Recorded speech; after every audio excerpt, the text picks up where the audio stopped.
Hey guys and welcome back to my channel. This is part 2 of What If Naruto Was Trained by Mihawk. Before we begin, don't forget to like, share and subscribe, and also go and support the author, link in description. Showtime. Naruto said to himself as he walked through the main entrance of the academy and looked up to see a sign posted up on the wall that pointed the Chunin hopefuls in the right direction. Naruto arched an eyebrow at the rather obvious attempt to help the contestants in the exams, but nonetheless followed the sign up the steps to the second floor. Whatever Naruto was expecting, it was not a group of people staring at a door where two smug-looking shinobi were standing guard. Naruto stood there at the top step silently as he listened to shinobi from various countries complain about being denied entry. Naruto immediately recognized the two men guarding the room labeled as 301 from the number of times he had passed their booth. Sure, they were transformed into what Naruto assumed was their younger forms, but Naruto knew that as Izumo and Kotetsu, the village's eternal gate guards. Naruto watched as a genin from the leaf tried to force his way in only to be slugged in the jaw and kicked back towards his team, earning cries from the other shinobi who were getting nervous about their prospects of becoming Chunin. Naruto shook his head at the stupidity of the shinobi in front of him, if they could be called so. Are these people this stupid? I mean, it is barely an E-rank genjutsu they placed over the sign above the door. That, and we have only gone up one set of stairs at this point. Naruto thought incredulously as he stared at the protesting genin with a deadpan glare. Trying to save whatever brain cells he had left, Naruto forced his way through the group without saying a word and made it to the stairs to the third floor. Naruto did not spare a second glance to the converging of idiots on the second floor who deserved to be eliminated from this exam. Naruto had just missed a boy with green spandex and his team entering up the stairs he had just come from. Naruto walked up to the door to the real room 301 and slid open the door and took a few steps in, letting the door slide shut. A wave of killer intent immediately tried to swallow Naruto up as he walked in alone. The genin in the room thought Naruto as an easy prey to be taken in this exam, however they had no idea how wrong they could be. Naruto shrugged off the weak killer intent since he had experienced much worse while training with Itachi and Mihawk. Naruto walked over to a table situated on the right side of the room. Naruto turned to his left to see a familiar group of shinobi glancing over at him with small smiles and one with indifference. Naruto recognized them as the blue-haired boy who he fought on the bridge and the fake hunter Nin as well. However, there was one Naruto did not recognize. The shinobi was wearing a black pinstripe dress shirt with a yellow tie, but Naruto could catch a glimpse of chain mesh underneath the guy's collar. The boy had blue hair much like Chojiro's, but also had yellow streaks running across the blue hair. Chojiro bowed slightly, which Naruto thought was weird. Hello again, Shinobi-san, it is nice to see you once again. I am afraid I forgot to get your name the last time we crossed B-Blades. Chojiro informed Naruto with a somewhat regretful tone in his voice, since Naruto had provided a wonderful duel. My name is Chojiro, by the way. Chojiro said while extending his hand out for Naruto to take in a handshake. Naruto took the handshake since he respected Chojiro's skills with the sword. Naruto told Chojiro and by proxy the rest of the Kiri genin his name in return. Since Naruto only used his first name, they were blissfully unaware of Naruto's heritage. Naruto watched with slight amusement as Haku slid over to the bench of the table Naruto was sitting at. She kept getting closer but had yet to look at the young man in the eyes, which was only fueling said young man's amusement. Haku glanced to see Chojiro and her other teammate talking, so she turned back to face Naruto with a small smile. I was thinking on what you said on the bridge all that time ago, and I agree, trash like that doesn't deserve to live. I just wanted the chance to tell you that I admire your resolve. Haku tried to blurt out that last sentence as fast as she could. Naruto couldn't help but let out a small chuckle at Haku's nervous behavior around him, which only made the ice-release kunoichi a little self-conscious. Naruto turned to face Haku with a small foxy grin. It is so nice to meet a serious kunoichi. All of the kunoichi around here are more interested in their looks or love life. Naruto stated with a frown and a blank tone with a matching deadpan expression. Haku giggled at Naruto's deadpan expression, drawing the attention of the other two Kiri genin. Naruto just repeated what he said to Haku to the other two, getting chuckles from both Kiri shinobi, while Naruto wondered why he didn't take the chance and go to Kiri. The boy in dress clothing looked at Naruto with a grin, almost as if he could sense Naruto's strength, or maybe he was just an idiot. My name is Kakugyo. The shinobi known as Kakugyo introduced himself with a suave tone. Naruto wondered why he was named after the bishop piece in shogi. Then again, some people thought he was named after a ramen topping. Then something Naruto wasn't expecting happened. Naruto watched as a hand of yellow energy came out of his hand, and then he performed a small salute with the energy or aura hand. Naruto raised an eyebrow at the blatant display of Kakugyo's abilities. There are only a few reasons to show your abilities so readily to an enemy shinobi. 1. He is an idiot, or 2. He is extremely cocky in his ability. Judging from the gleam in his eye when he showed the ability, it is the cocky option. What a fool it is, that arrogance that will lead to an early death or the death of those around him. Naruto shot Kakugyo a grin of his own, effectively masking what he was thinking about the Kiri shinobi. Naruto continued to have a pleasant conversation with team from Kiri as the rest of the Konoha rookies made their presence known. The testing room. Team 7 had just entered the testing room and were greeted by the same treatment Naruto was greeted with about 10 minutes prior. As the wave of killer intent washed over them, Naomi and Narumi showed their discomfort by clenching their hands.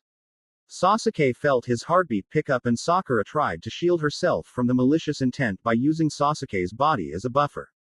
The tension was becoming too much for the Leaf Genin team and left them wishing for any kind of disturbance in the unrelenting killer intent of multiple Genin teams. Thankfully, someone was feeling kind today and gave them their much-needed distraction. Sasuke-kun. Sasuke groaned hearing the familiar shout from one of his most loyal fan girls, and as if on cue felt an extra weight on his left side. Praying silently for something else, Sasuke turned his gaze to the left slightly, where blonde hair filled his vision. It looks like Sasuke was not having as much luck as he would like. The room watched as Ino snuggled into the Uchiha's side with growing sweat drops on the back of their heads, wondering how she became a kunoichi.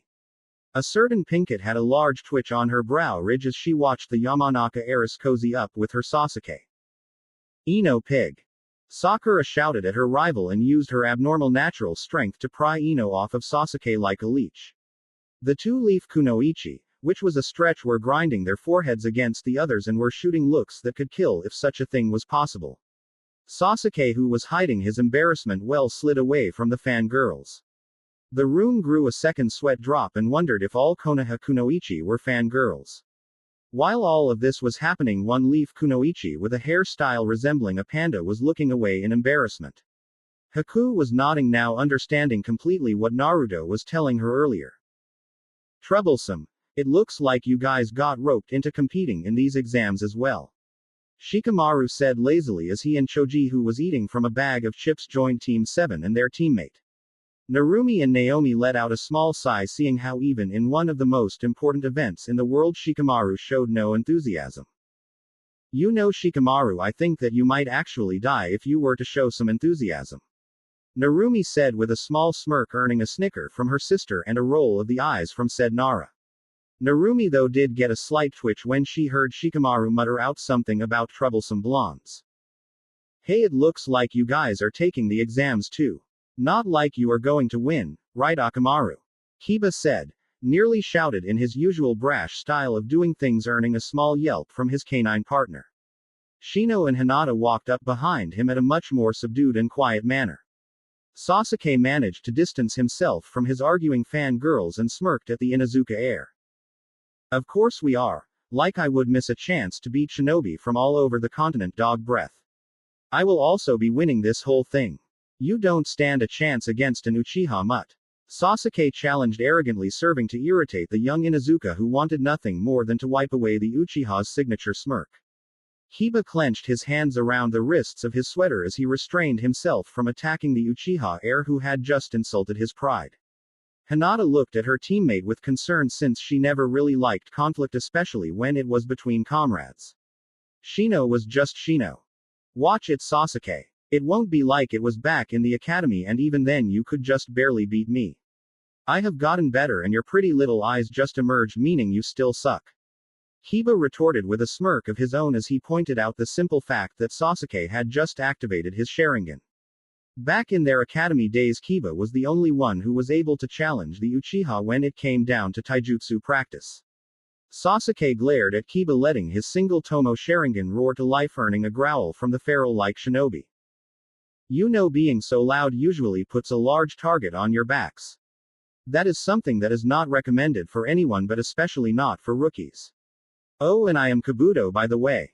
The rookie genin all quieted down and looked over to see a boy with glasses and silver walking towards their little group.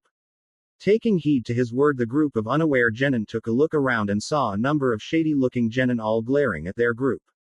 Hinata let out an eep and hid behind Shino, while Ino and Sakura, who had just stopped arguing, swallowed lumps forming in their throat. Sasuke shot them a glare right back, and the other genin just looked around the room. Let them glare all they want, me and Akamaru are going to win this whole thing, so it doesn't matter. Isn't that right, boy? Kiba shouted, obviously not bothered by being the center of the attention that others would avoid. Akamaru barked, supporting his master like any loyal shinobi dog would. Kabuto looked at Kiba like he was the stupidest person to ever walk the elemental continent its entirety. Kiba just ignored the look as he was too busy picturing his grand victory in the middle of an arena surrounded by a number of fangirls screaming his name. Kabuto shook his head and turned to face the other shinobi in the group.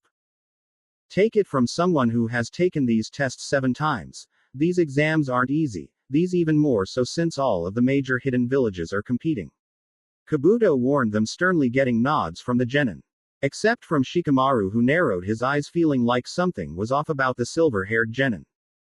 Sasuke, on the other hand, scoffed at the elder leaf genin's warning since he had another opinion on the failure in front of him. They probably aren't that hard. You just suck, Sasuke stated with an infuriating smirk on his lips and his arms crossed over his blue clan shirt. Kabuto, who had previously been smiling, frowned at the naive Uchiha. No, these exams are very difficult, but you'll soon learn that, some of you the hard way. Kabuto finished that last part in an inaudible whisper, shooting a menacing smile towards the group's Uchiha. Taking the exams as many times as I have has allowed me to gain information on this year's competitors, which is quite handy, really. Kabuto stated for the group to hear as he pulled out a deck of cards that were blank. Now Shikamaru was really curious about this leaf genin who he had never seen before and who had information on all of the competitors. There was just something that even he couldn't figure out. Information? Sasuke questioned, raising an eyebrow with a mild curiosity directed at Kabuto's deck of ninja information cards. Once he was informed that it was information on his fellow competitors, Sasuke let a grin cross his face, believing he could get some advantages on a few people in the tests. Okay, then show me Rock Lee's and Gaara Sabaku's cards. Sasuke stated, remembering how Gaara managed to evade his senses and how Rock Lee beat him handily, not that he'd admit that. Kabuto smiled since the plan was going along perfectly and nodded his head before he began to shuffle the cards.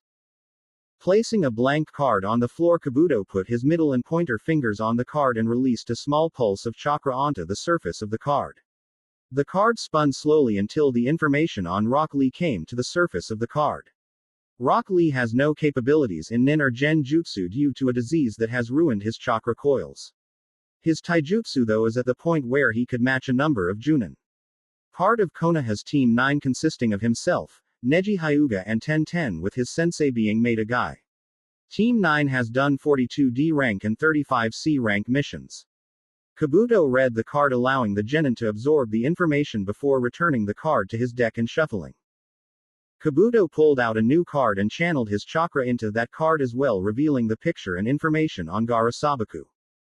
I don't have that much information on him, to be honest, but I can tell you that he, along with his teammates and siblings Temari and Konuro, have completed 12 D rank, 52 C rank and 1 B rank mission. The most shocking thing, however, is that he has never suffered an injury while in the field. Kabuto finished with a small trickle of sweat going down his brow. The Konoha genin all gawked at that information since they would get small cuts just from D rank missions. Shikamaru, who had been looking around the room for a certain raven-haired shinobi, found his gaze and gave him a small smirk.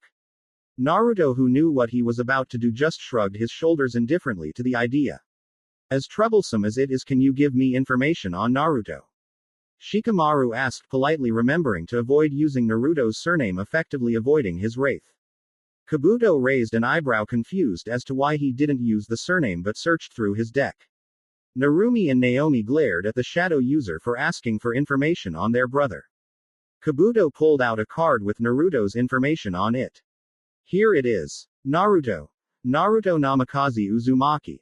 Kabuto froze reading the full name of the shinobi, requested, getting everyone in the room to go silent and look at Naruto, who was sitting there with his eyes closed at a table by himself.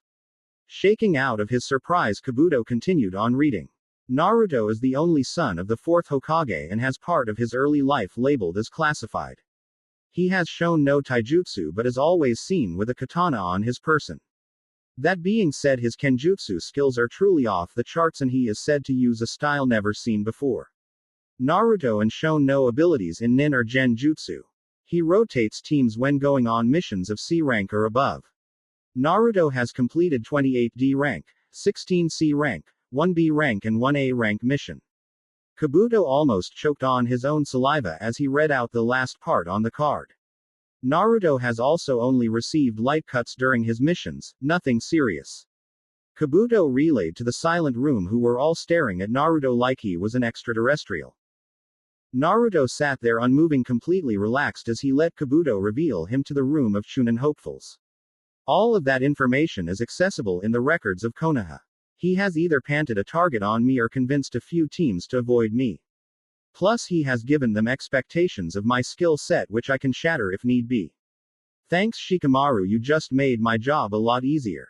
Naruto sat there with no discernible emotion on his face but was inwardly grinning, much like a fox that had caught its prey. The Leaf Shinobi all stared at Naruto in shock, but in Narumi and Naomi's case, admiration and awe. The Kiri team, who was closest to the only son of the Hokage, all looked at him with respect and slight awe. Chojuro could personally attest to Naruto's skill with his sword, since he had not had a duel like that since his training back in Kiri. Haku, who was surprised that Naruto had shown no skills in the nin or genjutsu fields, had a sneaking suspicion Naruto was using a shinobi's most powerful tool, deception. Kakugio's grin threatened to split his face in two as he thought of what a great fight Naruto could provide him with, never once entertaining the thought that his earlier display would come back and haunt him. The team from Cloud also heard Kabuto's very thin rundown on Naruto's skills and mission history and was generally impressed. Omoi had already started to create a very elaborate but dreadful scenario where he accidentally slaughtered the son of the Yondaime Hokage, leading to the destruction of the ninja system. Karui scoffed, believing she could handle the Prince of Konoha easily with her sword, still bitter from Naruto embarrassing her over a week ago. Samui was thinking about talking to the raven-haired shinobi since he seemed to be pretty cool, not to mention he had the aura of a confident warrior. Yugito, though, was not as lucky to have her thoughts in private thanks to a certain perverted feline that was sharing her body with her. Did you hear that, kitten? He hasn't even been seriously injured yet. You need to claim him before some other woman sinks her claws into him. The Nibi purred, her memory still thinking about that dominating presence that Naruto produced. It was an aura that demanded you respect his power or there would be consequences, which was rare for a genin to hold. Yugito cut the mental link with the two tails in favor of staring at the shinobi who was now the center of attention. I don't know if it is because he holds the Kyuubi, but he just feels so familiar, like we have been friends for years. A plume of smoke suddenly erupted behind the podium in the center of the room, drawing everyone's attention. Out of the smoke came a man with tan skin and one scar running down each of his cheeks at an angle. He was wearing a black trench coat and his leaf headband like a bandana. All right, maggots, quiet down and follow me. This was the proctor for the first exam, Ibiki Morino, a renowned interrogator and head of the Hidden Leaf's torture and interrogation unit. Ibiki led the participants into another room similar to the fist but with packets of papers on each seat. Ibiki took his position at the front of the room so he could see everything. Find the packet that has your name and shinobi license number on it and sit down. Ibiki ordered of his newest victims, watching some of them scurry around in a panic while others calmly found where they were to be seated. A Chunin is something much more than a genin. As a Chunin, you may find yourself leading missions where it is your role to look at everything and make swift decisions. It is up to you to be swift but correct. Some of these missions will have limits on time where you cannot just take your time and go through at a measured pace. No, some missions you can find a comrade or an informant captured and then time will be of the essence. If you are too slow, then you will lose that teammate. This is what we will be simulating here. You have 100 questions there and an hour to answer them by any means. Ibiki smirked at the look of disbelief on most of the genins, faces, believing their task was an impossible one. Oh, and one more thing, if you fail you will never be able to take the exams again and will be an eternal genin. On cue there were cries of protest and the questioning of his authority to do so. I can assure you that each of your senseis accepted the terms of the test when they signed you up for the exam. Now if anyone wishes to leave before the test begins they can try again next year, but if one person leaves then their team will join them as well. Ibiki watched with an indifferent expression as the room fell deathly quiet. The genin were all looking towards their teammates for some form of silent guidance. Ibiki waited 5 minutes and in that time 10 teams had left the testing room. Begin. As soon as the word begin left Ibiki's lips the sound of pencils hitting paper echoed in the silent room much to the hidden amusement of the proctor. Naruto let his eyes fall onto the piece of paper he was given. Flipping the first page over, Naruto was tempted to immediately start answering questions but decided to tackle the test calmly. Remember to always read the details before rushing in. Patience will save your life many more times than any ninjutsu. Itachi's words echoed in Naruto's mind, calming down all of his apprehension towards what he was being asked. Naruto went over the directive. Directive. You have an hour to complete this portion of the exam. There are 100 questions on this exam. You are to read over each and every question before starting to answer any questions. Once you have done so then you may begin your exam. Naruto made sure to read over the directive twice more since all of the pencils hitting the paper over and over again were having a minor effect on him. Naruto calmly read over each and every question just like the directive told them to do. When Naruto got to the final question he arched an eyebrow and did what the question asked. Turning to the back of the cover page which he assumed was blank he channeled some chakra into the paper and watched as a single line message appeared. Naruto read over the message with a blank expression and looked over to Ibiki who was just looking down at some papers. Naruto quietly rose from his chair making sure not to draw too much attention and possibly help the competition. Naruto was aware of a few pairs of eyes on him and the most notable of them were the eyes of Ibiki. Naruto stared at the man for a few moments before letting a small smirk come to his lips, a smirk mirrored by the proctor. Quietly shuffling over to a door where there was another proctor standing. The proctor asked him for the message which Naruto knew was the message on the back of his paper. The leaf that lies in the sun also lies in the shadows. The proctor nodded his head and opened the door he was standing in front, motioning for Naruto to follow him into a smaller waiting and rest room. Naruto took a seat and the proctor went back to take his original position, leaving Naruto to his thoughts. I was the first one done, I see. Ibiki created a high amount of tension in explaining the duties expected of a Chunin. Then to add on to that he created a false illusion of being an eternal genin to force them to rush through the test, thus making them forget what he said about looking at everything. Then there is the purpose of separating those who succeed from the common testing area. This way the others are sure if I figured it out or if I couldn't take it and just quit. Also there is no odd chance that someone says something that will reinforce the belief of the other testers. Naruto watched as a team from Kumo he had not met walk by him, no doubt also figuring out the purpose. Seeing a team joining him in the waiting room also brought another point into Naruto's thoughts. Then there is the challenge of conveying the meaning of the test to your other teammates without alerting Ibiki or the other competitors. Naruto waited for the rest of the hour as the room filled up with other teams who either solved the puzzle or stumbled upon the answer by dumb luck. Naruto saw among the teams were the Leaf Rookies along with Team 9, the teams from Kumo, Kiri, Suna, and Iwa were also amongst the group who had passed the first stage. Naruto was glad that from his seated position he was hidden from view of everyone minus Shikamaru, who someone found him and decided to take a nap next to him. The lazy bastard knows I would help out if someone tried to attack him. Naruto thought with a ghost of a smile on his usually stoic face. It was at the 55-minute mark that the window on the other side of the room shattered, putting all the genin on high alert. Well, all of them except Naruto and Shikamaru for different reasons. A moment later, a kunoichi with violet hair and wearing a tan overcoat over a chain mesh. Her choice of clothing made many kunoichi glare at her and other shinobi such as Kiba and Konuro stare at her with a perverted grin. Behind her was a banner that read, "The sexy and single Anko Midarashi, proctor of the second stage." Anko looked around at the number of genin still left and clicker her teeth. Looks like Ibiki is getting soft if he let this many brats get past his test. Oh well, I will have this number halved at least. Anko muttered to herself with a sadistic smile that made some of the lesser genin feel slightly uncomfortable. Alright brats, you have 10 minutes to meet me at training ground 44. If you aren't there you will be disqualified. Naruto turned to look at the sleeping Nara and nudged him in the shoulder, stirring him. After relaying the message, Naruto performed a shunshin to follow after the snake woman. He knew just where to find training ground 44, as did a majority of the leaf shinobi. Naruto and the rest of the genin stood in a crowd in front of a gated-off forest, all with different expressions on their faces. A loud growl came from somewhere deep in the forest that made a few of the genin take a step back in fear. At the front of the group, Anko watched as the final few seconds ticked away. Snapping the watch closed, Anko turned to face the group. Alright, that's time. Hello my little genin, and welcome to my second home, training ground 44, or better known around here as the Forest of Death.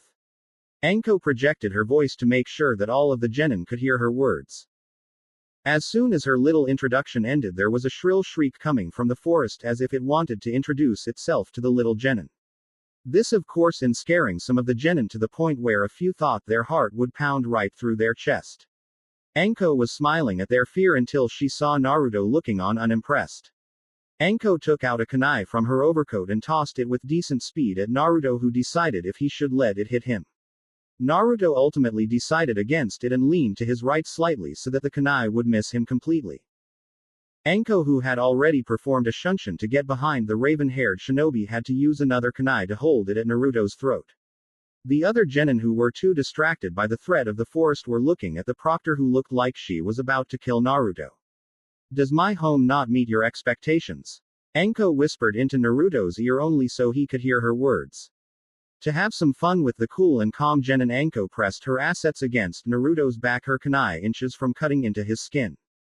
Naruto simply arched an eyebrow at Anko's rather blunt actions. The female genin were glaring at Anko for her rather unladylike behavior, while the male portion of the crowd glared at Naruto with jealousy. However, Naruto and Anko ignored them in favor of continuing the little game they were playing. Yes, I do not believe the forest is all that threatening. After all, I was about 5 when I spent a few months in there. Naruto replied in a calm whisper of his own, not even bothered by Anko pressing into his back. Anko thought on his words for a few moments before she recognized the genin she was trying to tease. Glancing at Naruto from over his shoulder, Anko had to admit that the boy from all those years ago filled out rather nicely, to the point where she wouldn't mind having some fun with him. A shiver ran down Konoha's snake mistress' spine, not thinking about the possible intimate time, but because she suddenly felt cold steel against her inner thigh. Anko knew from its positioning that it was against a major artery that could kill her rather quickly. The brat is pretty good and he's level-headed. He's gonna make Chunin easily. Anko was removed from her thoughts when her danger senses went off. Letting go of Naruto, she turned around to face the person who get behind her. It was Kusa-nin, who had come up behind the two with the kunai Anko had thrown earlier in hand. The Kusa Kunoichi gave Anko a very disturbing smile and handed the proctor of the second stage. I was just returning your kunai, Proctor-san. The Kusa-nin said politely before returning to stand next to her teammates. Anko and Naruto let their vision linger on the shinobi who had managed to get so close to them with a suspicious glimmer in their eyes. Anko put away both of her kunai and returned back to the front of the group to carry out the rest of her duties as the proctor. Listen up, because I will only be saying this once. To finish this stage you need to recover 2 scrolls. One labeled as Heaven and the other Earth. Anko pulled out one of each scrolls to show the teams an example. You are not allowed to open up these scrolls until you reach the tower in the center of the forest, where you will need to bring the scrolls. The teams from Konoha and Kumo with 4 members will need to gather 2 of each scroll because of the extra member. Anko pocketed the scrolls and pointed over to a booth with a Chunin sitting there with a stack of papers. To get your scroll and gate number, you will need to sign a waiver that relieves Konoha of any responsibility for your probable death in the forest. This got a number of unhappy grumbles from the genin, who were basically called future corpses by a nonchalant Anko. Naruto strolled over to the booth and signed his waiver and was given an earth scroll as well as his gate, number 12. Naruto stood there by himself, aware of the eyes that were on him from the Omegakure team to his right and a different Kiri squad on his left. Naruto heard Anko's voice come over a speaker system wishing the genin luck, which made Naruto snort since he knew that those words were far from sincere. There was a loud buzzer that went off and simultaneously each and every gate opened up. Naruto took off towards where he knew the tower to be from his childhood, not bothering to look for a team because he knew a team would come looking for him, the lone wolf in the competition. It had been about an hour close to 2 when Naruto sensed someone was following him thanks to a cage bunchen that had dispelled itself. Naruto dropped down to the forest floor that was littered with a number of thick trees and shrubbery. It was not even a minute later when Naruto found himself with company on the forest floor. Naruto sighed. Of course it had to be an Iwa team. Each of the Iwa shinobi were glaring at the scorned son of the Hokage with an obvious hatred filling their eyes, blinding them to the truth. The truth being Naruto was not his father and should not be judged for Minato's actions during a war. Who Naruto guessed was the leader stepped forward with an arrogant grin on his face. Look, it's the son of that damned yellow Flash. He killed my father and now I will be able to get my revenge by killing his son. I bet you wish you had a team now, bastard, just so you could run from my revenge. The teen shouted with a bloodthirsty grin, a grin that both of his teammates were sporting on their own faces. Naruto sighed and shook his head at the ignorant fools in front of him that would rather kill him for the Hokage's sins than try and be diplomatic about the situation. Then again, to the untrained eye, Naruto would not appear to be any place to negotiate with a full team of shinobi. Naruto decided not to stain twilight with the blood of the trash in front of him and would stick to his taijutsu. Naruto usually did not rely on taijutsu since a sword was so much more efficient in killing or dispatching opponents, but the raven-haired shinobi thought this would be a good chance to sharpen his skills. Naruto spread his legs out, widening his base, and let his arms hang at his sides, giving the impression that he had an opening. This was the essence of the Kodo Hoku style that would encourage an opponent to rush in, where Naruto would use sudden movements to deliver punishing but quick strikes before moving again. Earth Release. Stone Gauntlets. The lead shinobi slammed his fists into the ground and slowly retracted them from the ground with a grin. The shinobi fell back into a boxer's stance before rushing forward to close the distance between he and the son of Iwa's greatest enemy. Naruto bobbed and weaved away from a handful of jabs that were aimed at his skull. Naruto glanced behind his shoulder and spun on his heel and gripped the sides of the stone spear that another of the Iwa shinobi had tried to stab him with. Naruto used the strength he had gained in his upper arms alone to throw one of the Iwa shinobi at the other. The Iwa shinobi ducked under his incoming teammate and closed in on Naruto before Naruto could react effectively. Bring back his stone glove. The Iwa nin threw a straight punch that Naruto could not block in time. Naruto was taken back behind the strength in the punch and therefore was not prepared to be launched into the tree line back first. The Iwa shinobi team waited for Naruto to get back to his feet before continuing the beat down. Naruto, who was pulling himself from the crushed trunk of the tree he crashed through, started to evaluate himself. Looks like I need to up my speed a bit before I will be ready to face a group of shinobi on my own. Naruto crossed his fingers and created a cage bunchen, giving it silent orders to get the enemy's attention, which it went to do without hesitation. Naruto's cage bunchen jumped out of the forestry behind the Iwa shinobi who had yet to attack and kicked him towards the two more eager shinobi. The other Iwa shinobi whirled around to face Naruto, but the clone had already vanished back into the trees. Naruto, or his clone, fell for a tree above the Iwa team, landing between the three and making them scatter in opposite directions. Something Naruto planned on happening from the beginning. Naruto had the clone lunge at the two shinobi who were closest together and had the clone detonate itself with the great clone explosion, creating a cloud of dust and debris that filled the forest floor. The real Naruto slipped behind the one Iwa shinobi who he had kicked earlier and pulled him into the forest line after deliver a knife strike to the back of his neck, rendering him unconscious. That is one down. 2 more to go. The temporary smoke screen cleared and the two stone-wielding shinobi looked around a little more wearily since they could not find their other teammate in the immediate area. Naruto came back out and revealed himself to the two shinobi from Iwagakure, getting them to tense up and rearm themselves with their stone weaponry. The shinobi with the stone spear charged forward and tried to impale Naruto, who slid to the side so Naruto could pin the spear to his side, allowing Naruto to deliver a backhand to the Iwa shinobi hard enough to get him to release the spear of stone and tumble away. The shinobi with rock gloves engaged Naruto again, throwing a mix of jabs and hooks at Naruto's head, who was manipulating the spear to fend off the teen's hands. The Iwa shinobi struck the spear in the perfect spot, which caused the spear to snap in half, leaving Naruto holding the two ends. Naruto took a moment and adjusted his grip so that he was holding the jagged ends of the former spear like daggers. The exchange began anew, with the Iwa shinobi continued throwing jabs as he bounced on the heels of his feet. Naruto used the spears to stab the Iwa shinobi's knuckles, slowly chipping away the nin's rock gauntlets. The Iwa nin winced in pain and with a small, determined cry threw a powerful hook to Naruto's jaw that turned his head from the impact, making Naruto spit out some blood. Shaking his head slightly to gather his bearings, Naruto examined the ends of the spear and saw that they were dulled from colliding with the nin's stone-coated hands. Now, with a pair of clubs, Naruto weaved through a series of body strikes, finally seeing the pattern behind the Iwagakure Genin's attacks, making them easier to avoid. Naruto bashed the clubs on the teen's shoulders, making the boy cry out in pain, and tried to react with a second, wide hook. Predicting the rather generic movement, Naruto was able to block the blow with one of the stone clubs. Knee lifting the shinobi in the gut, forcing him to lurch forward, Naruto dropped the club and hit the shinobi with an uppercut, taking him into the air. The shinobi Naruto backhanded away got back to his feet and glared at Naruto's back while going through a series of hand signs. Earth release. Rising impalement. A row of spikes shot from the earth below, starting at the shinobi's feet and continuing onward towards Naruto's unprotected back. Naruto quickly gathered the necessary amount of chakra and performed a quick substitution with the Iwa nin he had sent up into the air. The shinobi had no idea what happened. One moment he felt himself reach the apex of the flight, and then the next he felt a wet, warm sensation where his heart was.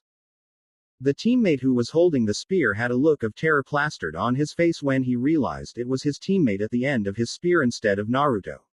Naruto, who had took the Iwa shinobi's position in the air, landed on his feet, looking at the last of the remaining shinobi with the same blank look. Naruto had utilized a substitution with another person, a tactic not normally used due to the large amount of chakra it takes. To change places with the target, a shinobi would need to have more chakra than her target, as well as be able to temporarily control the chakra to initiate the position change. The Iwa shinobi's eyes started to fade before he fell forward on the ground dead, leaving a traumatized backstabber to stare at his handiwork. Naruto slowly walked around the Iwa shinobi, who was only staring at his one-time best friend with tears streaming down his face in a state of disbelief. Running his hand over one of the crimson magatama on his gray zip-up vest, Naruto was rewarded with a kunai. Naruto thrusted the black steel right through the shocked teen's back, right through the heart, effectively ending his life. Naruto watched on stoically as the boy's body fell in line with the other body lying there. Naruto, remembering the purpose of this test, scavenged through the pouches both shinobi had on their person in search for the scrolls necessary to pass the test. He found what he was looking for in the second boy's shuriken pouch. Apparently they had both of the scrolls and only needed to get to the tower. Yet they let their ignorance get in the way and decided to try and avenge those who have died in war. Though I must thank them for showing me how much I need to work on my taijutsu. Naruto pocketed both scrolls just in case he needed them for negotiating, or just so he could keep another team out of the next round. Taking a moment's rest before heading off towards the tower, Naruto caught something out of the corner of his eye. The leaves above his head were rustling, and that was when a giant spider fell down, trying to devour Naruto head first. Acting quickly, Naruto used twilight to bisect the arachnid, watching as it shrieked and its legs curled before dying. Naruto sighed as he flicked off the creature's green blood. It was just one of those days. Elsewhere in the forest, Team 8 was having its own troubles with a team from Iwagakure. It was the team that Naruto saw entering the village. The leaf shinobi were panting softly with sweat running down their foreheads. Each and everyone won their clan jutsu, were just not cutting it against the opponents they were matched up against. Hinata rushed forward in her gentle fist stance and delivered a number of debilitating strikes to the much larger Iwa shinobi. Akatsuchi, however, just shrugged of the chakra-enhanced strikes thanks to the earth armor he was sporting. Each blow just hit the armor, but the chakra was not able to penetrate the armor the large man was wearing. You were pretty good with your clan jutsu, lady, but you just ran into the wrong opponent today. That happens sometimes. Akatsuchi said more to himself than Hinata while stroking his chin pensively, earning a large sweat drop from the Hyuga princess. Shaking his head, Akatsuchi moved quickly for someone his size and dropped his fist down on Hinata's head. Hinata, using her natural flexibility, managed to leap back at the last moment as Akatsuchi's fist made a small crater in the ground. Akatsuchi looked up with the same dopey smile he always wore that could easily lull an enemy into a false sense of security. I am sorry. I do not wish to harm you, but I can't lose here. I still have much to prove to someone. Hinata said resolutely, in one of her rare moments of confidence, her Byakugan active and staring intently at Akatsuchi. The Hyuga heiress quickly closed in on the large man from Iwa before stopping in front of him in a stance of the gentle fist. 8 trigrams 32 palms. Hinata cried out, slamming her palms into the shinobi's chest over and over as she nailed half of the man's tenketsu in hopes of shutting him down for good but not killing the Iwa nin. Akatsuchi's shoulders drooped, making Hinata believe she had won the battle, but she was mistaken because the next moment she was knocked to the ground by a leg sweep. Hinata looked up in confusion, seeing Akatsuchi standing there with that same smile, like as if he had not been touched at all. That was a pretty tough attack there, Hyuga-san. It actually broke through the armor a few times. You are plenty strong, but I think it is time we finish this. Akatsuchi said in a friendly voice as he put his palms into the earth at his feet. Hinata tried to get up but found that her ankle was twisted from the fall. Earth release. Terracotta prison. Hinata watched on helplessly as walls started to rise up all around her in a rectangular formation. There was a loud crash where the walls locked together above her, trapping her in the prison. Hinata felt herself getting weaker and weaker and was left wondering what was happening to her. As if he could read her mind, Akatsuchi's voice came through the walls of the prison. I always get yelled at for explaining things, but if you activate your Byakugan you will see what is happening, so I'll just tell you. The terracotta prison takes the inmate's chakra and uses it to strengthen the walls. Don't worry, I made sure to make the technique end when you go unconscious. Despite her situation, Hinata smiled, since she would not be killed in this dreadful forest. Shino and his bugs too were having difficulty with his opponent from Iwa due to her fire that just kept melting before they could hit her. Shino was silently blaming himself for not preparing his hive more extensively for this exam as he watched Kuritsuchi burn down another wave of his beetles. Is that the best ya got, bug boy? You better hurry up and step it up or I will end up crushing you. The granddaughter of the Tsuchikage taunted the Aburame, who under his sunglasses had a twitching brow from all of the bug-based insults. Let it be known that normally an Aburame will be logical but truly hate when people refer to them as bugs, and even more so when someone speaks of killing insects. Shino raised his arms where another much larger wave of parasitic insects raced at the Iwa kunoichi. Kuritsuchi, who was too busy laughing at her own puns to avoid the bugs, was soon encased in the chakra eaters. Just when Shino thought his victory was assured, his insects scattered, revealing a log used as a substitution to avoid being a beetle meal. Kuritsuchi appeared behind the bug user and kicked him in the spine, sending him sliding towards her original position. Hey, you just irritated me, beetle boy. Now I am going to burn you until you are a pile of ashes. Kuritsuchi said confidently while pointing a finger at the calm Aburame. Shino said nothing and continued to stare at Kuritsuchi, who sighed in turn. Why am I the one who always gets stuck with the silent types? They are never any fun to mess with. Do not worry, Iwa nin, this is all over. Ninpo. Insect sphere. Kuritsuchi blinked in confusion, but then the lighting around her started to dim. Looking up, the Iwa kunoichi saw a large sphere of beetles closing in on her completely. Shino watched as she was encased by the beetles he left on the ground the moment before she kicked him away. Shino waited for his beetles to finish the job, lowering his arms and waiting. That was when there was red glow of a human silhouette under the black mass of chakra-eating insects. Shino moved to reinforce the sphere just in case, but it was too late. Yoden. Eruption. Kuritsuchi bellowed from under the beetles angrily because this was the second time she found herself under Shino's bugs. The beetles started to launch off of the Iwagakure kunoichi, each covered by small globs of lava, making them deadly projectiles.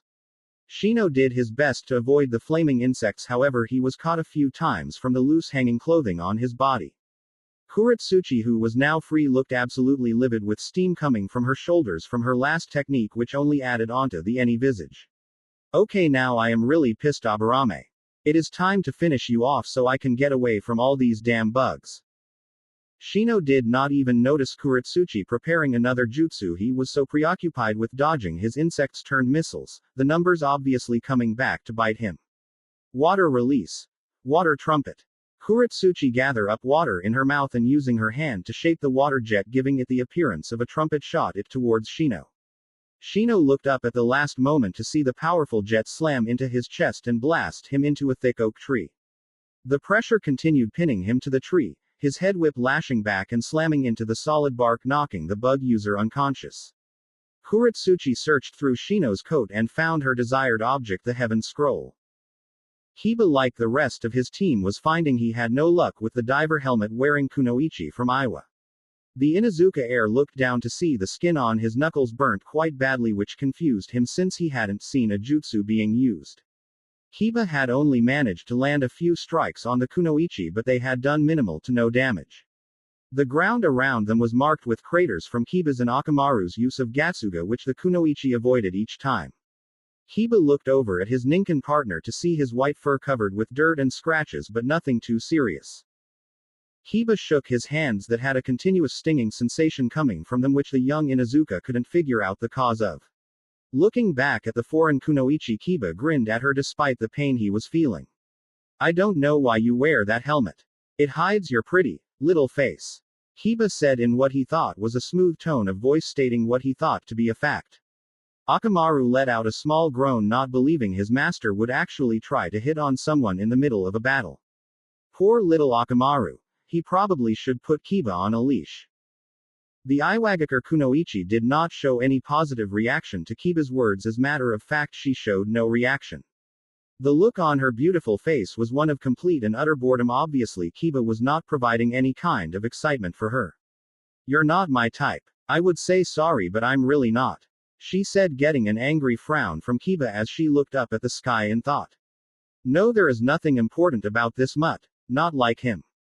The Kunoichi thought with a longing sigh as she remembered the presence Naruto exuded. In that brief moment she knew the raven-haired son of the Hokage would be someone important. In that brief moment she knew she had to have him. "What did you say, you bitch? Oh, stupid Kiba. You never call a woman that, ever." The Kunoichi's gray eyes suddenly had a dangerous glint in them as Kiba's words reached her just after she left her inner workings. A murderous black aura surrounded her, and Kiba thought he saw an Oni mask glaring through his soul, but that was just a killer intent illusion. "What did you say, mutt?" Both humans and the Ninken knew that this question was rhetorical, but Kiba couldn't find his tongue to respond. Akamaru slowly backed away and hid inside of a bush to leave his master to the fate he brought upon himself. The air around the Kunoichi started to shimmer before screams of pain echoed out in the woods. The Iowa Shinobi team all gathered back together in the place where they originally split up. Leaf's team 8. None of the shinobi had a mark on them, nor were they even breathing hard. They were just fine. "It looks like your opponents were letdowns as well, huh?" Kuritsuchi asked while twirling the scroll she liberated from Shino, while her teammates nodded their heads to the more confident member of the team. "All right then. Let's go find a spot to camp out for the rest of the day and night. We have plenty of time left. No need to rush." As the Iowa team went to find a suitable place to camp for the next sun and moon cycle, another presence landed on the floor. It was Kurenai Yuhi, the sensei of Team 8, who had come to collect her unconscious team. The reason was she had seen how a number of large, hungry bears were nearing each of her students. Sure, it would disqualify them, but it was better than them being meals for the animals of the forest. Using a genjutsu to knock out the bears, Kurenai took her team to the hospital for treatment and a rest period. The four-man squad from Kumogakure found themselves in a rather tight situation as they stood surrounded by 3 different teams. They had found themselves in battle for the better part of half an hour with a team from Omegakure, Takigakure and Yugakure. Yes, Yugakure is still a village, deal with it. Each time any of the shinobi from Kumo had a chance to finish off one of the 9 various ninja, they were chased off by another one of the 9 shinobi. Omoi and Karui were clashing with 2 nin from AIM who were using an umbrella blade. Initially they thought their teamwork would win out, but the 2 AIM nin were quite the partnership as well and were holding their own. Samui, who at the start managed to kill one of the AIM shinobi with a sneak attack lightning jutsu, was now facing off with the shinobi team from the hidden waterfall village. Samui's tanto was broken from the water blade technique that the kunoichi from Taki had armed herself with. Samui had managed to fend off the water element using shinobi thanks to her lightning affinity, but the numbers had kept them at a deadlock.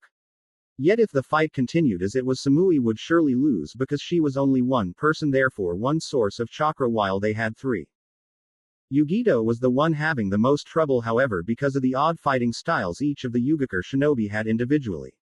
One of the teens had claws made of metal blades that extended out that were very compatible with his natural quickness. The next was a kunoichi, who was wearing a large chakram like a large hoop but with a bladed outside. The third shinobi wielded a serrated scythe that looked more designed to cut than stab. Even if Yugito was the Jinchuriki of the Nibi, these people still defied conventional fighting methods, providing challenges that were foreign to Kumo's Hellcat. Yugito had to use the two tails chakra to lengthen her nails into claws of her own to combat the metal claws of the Yugakure shinobi. The few kunai she had tried to use were not long enough to keep up with the eccentric combat she found herself in. Yugito moved to the side, avoiding a slash from the claw-wielding ninja, which she responded to with a swipe of her own, which he blocked with his overhand. Yugito was forced to backflip away before the chakram-wielding kunoichi bisected her at the stomach. Yugito's slitted eyes narrowed at the two shinobi, focusing on trying to find flaws. It was this focus that left the Kumo Jinchuriki open to an attack. "Kitten, there's one behind you." The Nibi's alarmed shout broke Yugito from her planning. Realizing what was about to happen, she braced herself for the hurt. The Nibi too was trying to recall seeing such fighting styles and slacked on sensing the area around her container. Samui also shouted out a warning, but Yugito only heard Nibi's warning. Samui's rare voice raising got the attention of Karui and Omoi, who looked at Yugito with horrified and startled expressions seeing what Samui was seeing. The two shinobi from Yugakure shared a glance and a smug grin, seeing as they were about to take one of the pesky Kumo nin out. "Finally I will get to sacrifice someone to Jashin-sama." The black-haired boy shouted with an insane glee, swinging his scythe down on Yugito's exposed back with his tongue hanging from the side of his mouth and eyes bright with an insane mirth. Clang! The Jashinist's eyes widened when he saw his single scythe blade being held at bay by a blade that was black, white and gray. The teen looked down the blade to see a black-haired shinobi from the hidden leaf was the one who saved Yugito. The sound of metal hitting metal stopped all the fighting going on.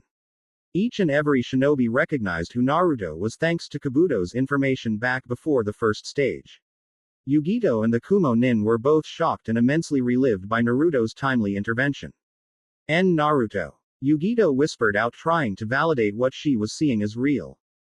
Naruto, who was still holding off the scythe with Twilight without any difficulty, turned over his shoulder and gave Yugito a small grin and a nod. Then Naruto quickly threw his katana up, bringing the scythe with it, leaving the teen from Yugakure open up to the kick Naruto delivered to the teen. With the catastrophe averted, both sides regrouped, staring at each other intently and some hostility. Well, not Naruto, he was just holding Twilight while staring at the strange chain around the Jashinist's neck. It was a circle with an upside-down triangle inside of it, which got Naruto to make a note to look up that term. If there is one thing I can't stand, that is weak people. It is even worse when the weak team together to try and attack something they can't fight on their own. It is truly pathetic. Naruto said in a calm voice that only infuriated the minor village, who saw it for what it was, a metaphor for the minor and major hidden villages. The Kumo team looked at Naruto from the corner of their eyes just in case Naruto tried something against them as well. That's right, Ninjin. There is nothing worse than a coalition of the weak. If anything, they are fun to destroy, and that's all. Naruto mentally nodded in agreement with the tailed beast inside of his mind, since he too shared that sentiment. You think you are so great just because you are a shinobi of one of those great shinobi villages. There is no difference between your 5 and us 8. One of the Taki shinobi challenged boldly. He was tired of being underestimated simply because he was born in Takigakure instead of somewhere like Kumogakure or Konohagakure. He knew of the great shinobi like Kakuzu who could fight with someone like the first Hokage had come from his village. Yet here was a leaf runt talking trash about his home, and it was simply unacceptable. He needed to be shown how weak they were. Oh, you wish of a demonstration then? Naruto asked, arching the eyebrow that was hidden by his hanging bang. While he was speaking to the 8 minor village nin, Naruto was motioning the Kumogakure squad to prepare themselves. Very well, my minor village friends, we shall have a display. Naruto said with no small amount of amusement as he suddenly vanished from the sight of the genin, only Yugito and Samui able to see him. Not even a moment later, Naruto was behind of the Jashinist with Twilight ready to strike decisively. And strike decisively Twilight did because it took off the arm the Jushinist was using to wield the scythe. The teen from the village hidden in hot water screamed out in pain as his arm fell to the ground with a thud. Now if he was a good little Jushinist he would be feeling euphoria instead of pain.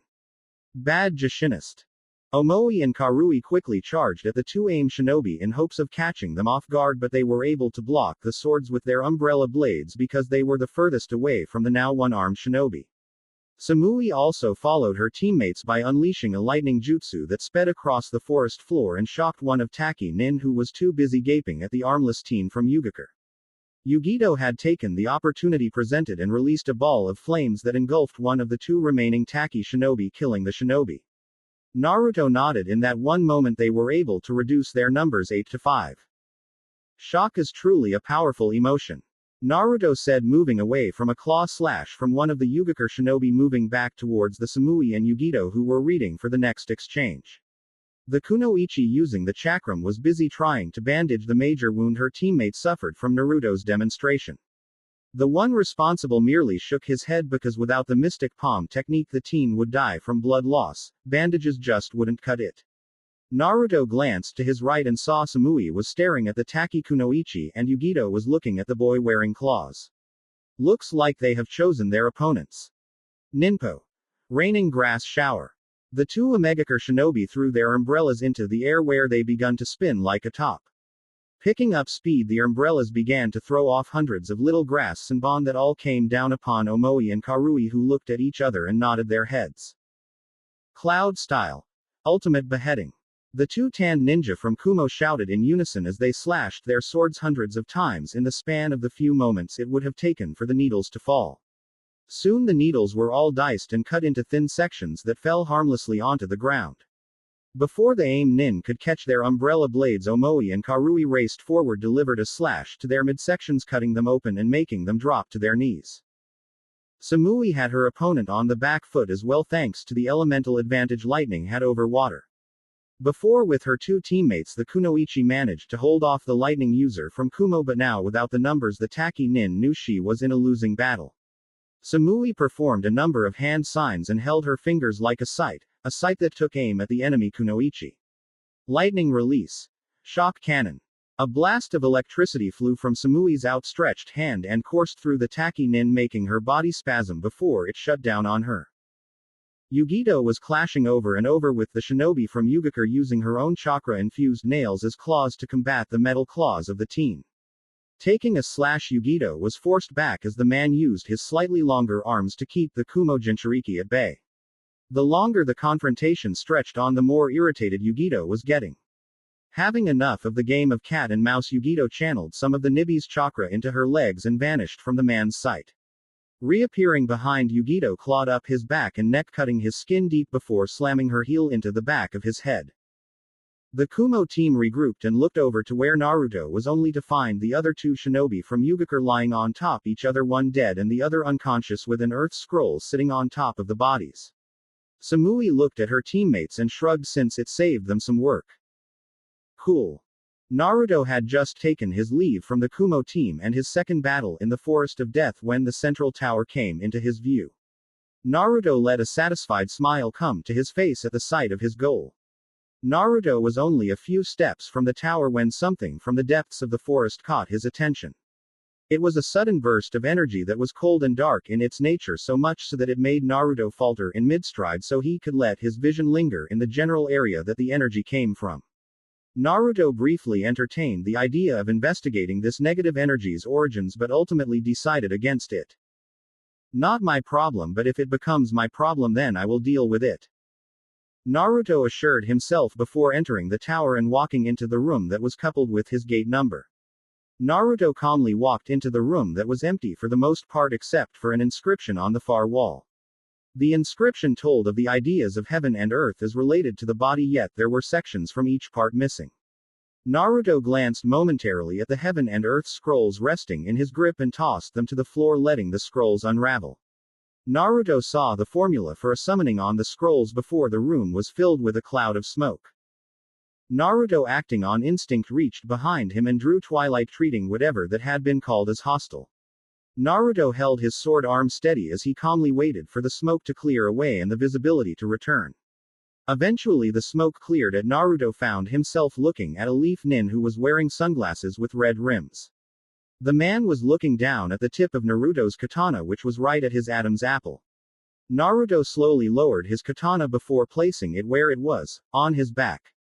This earned Naruto a sigh of relief from the older leaf shinobi. Aoba-san, what are you doing here? Naruto asked politely with his arms crossed over the front of his chest. The only sign of curiosity coming from the teen was the single arched eyebrow while his eyes bore into Aoba with a natural intensity. I am here to explain to you this here inscription. You see, if your body is lacking physical strength, speed or endurance, then you will not succeed as a Chunin. Earth refers to your body. However, that doesn't mean that a strong body and jutsu are all you need. As a Chunin you will also need to make use of your mind, your mental capability that is heaven. Aoba filled in the blanks that were on the wall, which had Naruto nodding his head slowly since what the older shinobi was saying made perfect sense. An idiot with a powerful jutsu was just as useless as a genius with no strength. Though since I personally have seen your skills in both of those fields, I don't feel the need to tell you what you already know. You are the third team to make it here and you will find a rest area behind the door to the left. Aoba informed his charge. Naruto bowed slightly to the man in thanks for his words as well as his explanation. Naruto watched as Aoba took his leave before taking his own leave from the room, leaving the scrolls crossed on the floor. Naruto calmly strolled through the common resting area towards the stairs that took the participants to the bedrooms.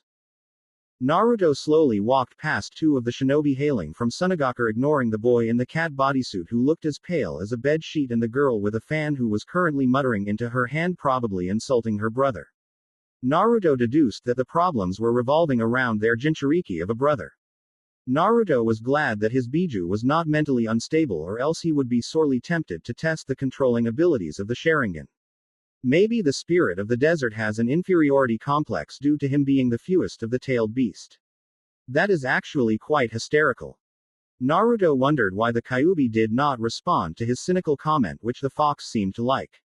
Naruto just assumed that the large kitsune was asleep, which seemed to be his second favorite activity behind destroying Uchiha. Maybe one day we can have a spar, Kyuubi. My eyes versus your legendary power. It will be the match of the century. Naruto's blood started to pump just thinking of fighting something as powerful as the Kyuubi, but the young Uchiha knew that would be much further down the road. Believing he could fight the strongest of the tailed beasts as he was would be just downright foolish. Naruto was a few steps from the base of the stairs when two boys came down from the stairs talking to each other rather happily. The boy on the left had short, messy black hair that just covered the top of his Takigakure headband. His brown eyes were trained on the boy to his right, and aside from the red scarf hanging from his neck, there was nothing special about the teen. The other Takigakure shinobi had darker skin than his teammate and had a shaved haircut and green eyes. The only thing really different about this teen was the blue scarf he had wrapped around his neck. That demon bitch thinks she can call the shots on our team. What a joke, she was lucky we let her use that curse of hers to gather the scroll we needed. Red said cruelly while trying not to laugh at the thought of the demon being in charge. The boy with the blue scarf nodded his head, but unlike the shinobi wearing red, he was laughing openly. Naruto, catching their words, stopped at the bottom of the steps as they continued to descend from the second floor. The word demon always made Naruto go to a place few had seen from the raven-haired teen. Yeah, like that would ever happen. Did you see the look on her face when she thought we had accepted her? Oh, I think I saw the tears following behind her as she ran to the training ground. What a riot, Blue said with a smirk of his own as he looked down the hallway at the far end of the large room. The shinobi with the red scarf just chuckled at the blue scarf's words as if they were the first joke ever invented. Naruto took one moment to check the area and made sure they were alone as the two Taki nin made it off of the staircase. Naruto threw the two Taki shinobi against a wall so hard that it created a spider web-like crack in the stone structure and drew the breath from their lungs. The two scarf-wearing teens looked up in disbelief and bewilderment, wondering what just hit them. In that moment they really wished they hadn't, because they were gazing right into the red-slitted eyes of Naruto. Do you care to repeat just what you said? Naruto's voice was dark to the point where it was almost feral in nature. To make matters worse for the Taki nin, Naruto's body began to release a murderous black aura that shrouded his body. The two Waterfall Village shinobi began to shake like a leaf that was fluttering freely in a strong wind. Normally Naruto would find such cowardice entertaining after hearing their bold words, but when the word demon was attached to another being, Naruto was not one for games. The boy with the red scarf could not find enough resolve to answer Naruto, who looked like the Shinigami in human form. Fortunately for him, the boy with the blue scarf was too blinded by his bigotry to swallow his tongue. Why do you care about that demon? She is the reason I lost my parents and causes the problems in our village. The boy shouted angrily at Naruto, not understanding the difference in the human sacrifice and the tailed beast. Naruto was slowly losing the very thin amount of patience he had for the two foreign shinobi he had at his mercy. Answer my question, filth. Naruto's voice deepened even more, making the boy in the red scarf truly believe it was his time to visit oblivion. The black aura around Naruto started to wave violently and sporadically, slowly threatening to consume the two bigots. The shinobi with the red scarf, in an effort to try and save his skin, quickly answered Naruto before his teammate could infuriate the hidden leaf demon further. She ran off to the training ground to be alone. That's all we know, I promise. Just don't kill us, please. The teen begged as Naruto's slitted eyes pierced through his very soul in an attempt to discern any lie or deceit. Naruto, deeming the boy was telling the truth, called back his murderous intent, but it caused an aftershock that rendered both Tokigakure shinobi unconscious against the wall. Naruto's eyes turned back to the calm blue they normally took as he made his way towards the training ground provided for the teams who had completed their task. It only took the Hokage's son a few moments to step into the open training ground. Naruto heard sobbing echoing in the room, all of which were coming from a green-haired kunoichi who had her legs in front her and her arms wrapped around them in a protective means. Her shinobi gear consisted of a white top that ended midriff with a fishnet armor underneath of it. Her forearms were covered by white sections of the same clothing and a red cylinder-shaped object on her back. Naruto immediately picked out the tacky forehead protector on her right arm.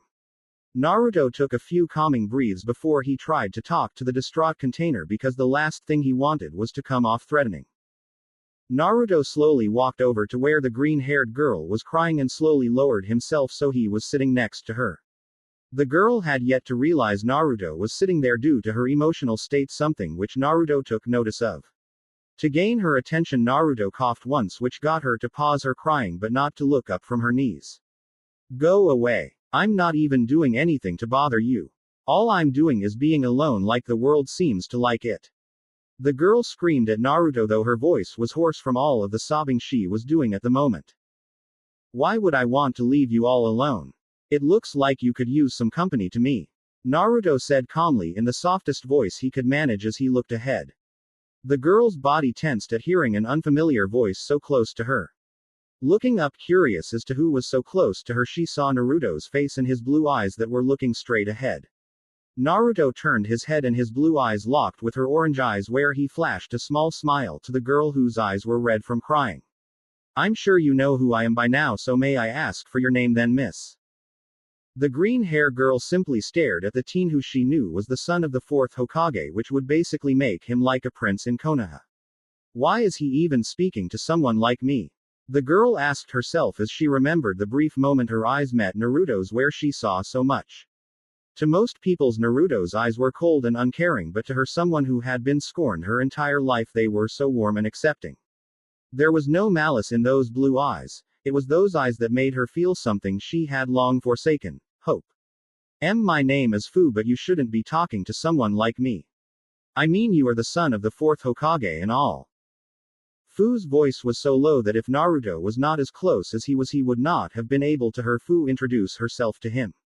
His hand though did twitch slightly when Fu called him Minato's son, but he would let it slide, seeing how depressed the kunoichi was. Why wouldn't I want to talk to someone I can empathize with so deeply? Naruto asked rhetorically as he looked out over the training ground with a faraway look in his azure eyes. Naruto's faraway gaze was due to the rush of memories of how terrible his childhood was. How he had people who were meant to protect him, yet they abandoned him. Life as a Jinchuriki was hell, that much was true. The look of unmistakable sorrow in Fu's orange eyes quickly morphed into a look of uncontainable fury. How could this well-off guy even think he could possibly relate to my pain? Fu's fists clenched as her teeth ground against each other as she tried to rein in her rage caused by Naruto's words. How could you even think you know anything about the life that was forced onto me? You know nothing. Fu challenged Naruto's words, not believing someone as important as he could possibly be hated. The truth is that ever since Mihawk had taken Naruto away, the hate-filled populace of Konoha had forgotten about its pariah. Naruto scoffed not at Fu but at the idea of being loved by the parasites that had infested the hidden leaf. That was something Naruto had blamed on Minato but also on the Nadaime Hokage for creating the civilian council. Naruto always wondered what a militant leader like Tobirama Senju was thinking when he passed that doctrine. Foolish Senju. Naruto's inner Uchiha perked up at the chance to insult their blood rivals. Naruto looked back at Fu, allowing her to see the bitter look in his eyes. At first Fu thought it was directed at her, but upon closer examination she could tell it was something else that caused the raven-haired boy next to her so much pain. This village will never accept me. No, nothing here will change until the older generation is wiped away and the new generation takes its place, clean of useless hate. I will tell you the story of my life, Fu, and then you can make the decision if our lives are comparable. You see, on October 10th the Kyuubi had attacked Konoha. Naruto ignored the Kyuubi's indignant grunt from the back of his mind. The fourth Hokage then battled with the Kyuubi, had with the assistance of his wife's special binding chakra chains managed to temporarily subdue the Kyuubi. The fourth then did something to ensure the balance of power in our shinobi world. He created two Jinchurikis. The two Jinchuriki were his daughters, each had a part of the Kyuubi's chakra sealed into them, one with yin and the other yang. This left the nine tails with just a conscious, which he needed to seal as well to prevent the Kyuubi from reforming in the future. He sealed that consciousness into me. It does not end there, however. No, then next he revealed to the villagers just what he had done to the Kyuubi. After his small speech the village hailed the two girls as heroines and princesses. I was scorned, however, as people believed me to be the Kyuubi wearing human skin coming back to kill more of their loved ones. Not even the great Yondaime's name could save me from the hate and the beatings. Naruto then went into detail on a number of beatings he had received from the civilian and shinobi of the village. Some of the things that Naruto told her made her stomach twist and turn, and before she knew it her cheeks were moist and eyes were misty. I was given the hatred of a Jinchuriki but none of the power that accompanies that deep, endless sorrow. To make things worse, I had a family who was plenty capable of keeping me safe from the mountain of hatred that was crushing me. Eventually, though, people saw my struggle and slowly removed that burden from my shoulders and accelerated my growth to make me what I am today. Naruto ended his tale with a small smile as he pictured the faces of his precious people lingered in front of him. Fu was looking at Naruto in admiration, wondering how he could be so strong under such dire circumstances. He is not lying to you, Fu girl. I can definitely sense the Kyuubi coming from the boy. He is like you. Chome the seven-tailed beetle spoke up for the first time since Naruto had shown in the training ground. Fu and Chome had one of the more friendly relationships out of the Jinchuriki and tailed beasts. Chome felt an incredible guilt at what his presence had done to Fu, who was such a sweet girl. Chome, why are humans such a bunch of irrational fools? Fu asked sadly as she continued to stare at Naruto, who was sitting there with his eyes closed. Now that my child is something even I do not know the answer to.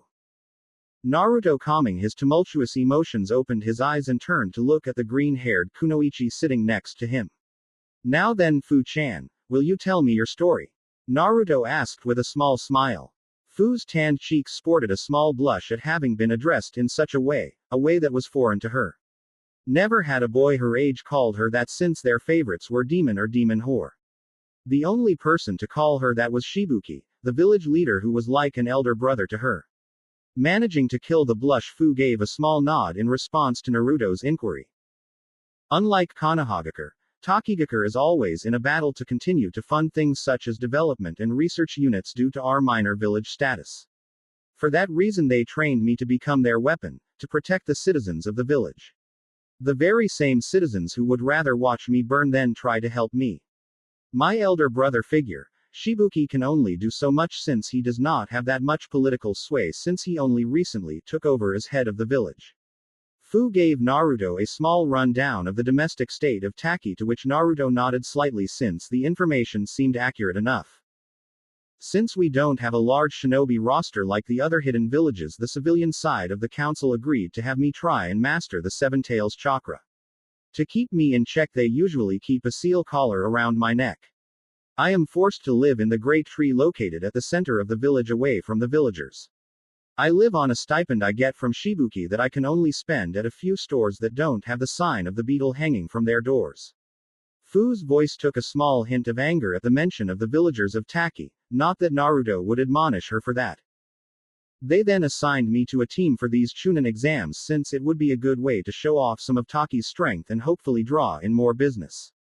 I guess I foolishly thought that my team would accept me, but I see how wrong I was. Fu could feel the tears welling up in her eyes again and moved to hug her legs again when she felt something warm around her. Fu then realized that it was Naruto who was hugging her tightly, the action alone making her eyes widen in shock. Never before had anyone been so caring towards her, and here was the boy she literally met maybe an hour ago hugging her. It will be alright, you just need to keep on being strong, Fu-chan. Naruto whispered into her ear, consolingly breaking Fu's emotional dam. Fu let her head drop onto Naruto's shoulder where she began to cry. Naruto just stroked her back as he felt the fabric on his shoulder dampen from the mint-haired Jinchuriki's tears.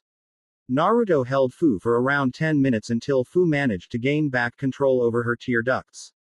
Naruto pulled back from the hug, making Fu miss the contact of his body. Say, Fu-chan, would you like to leave Taki and stay here in Konoha with me? Naruto asked seemingly out of left field, which made Fu recoil in surprise. What? I don't think the council would let their most powerful asset go just like that, Naruto-kun. Fu said honestly but secretly liked the idea of joining Naruto in living in Konoha and away from the village that Sei currently resided in. Chomei was also listening on intently since this seemed like the perfect opportunity to get his container away from that cesspit of a village.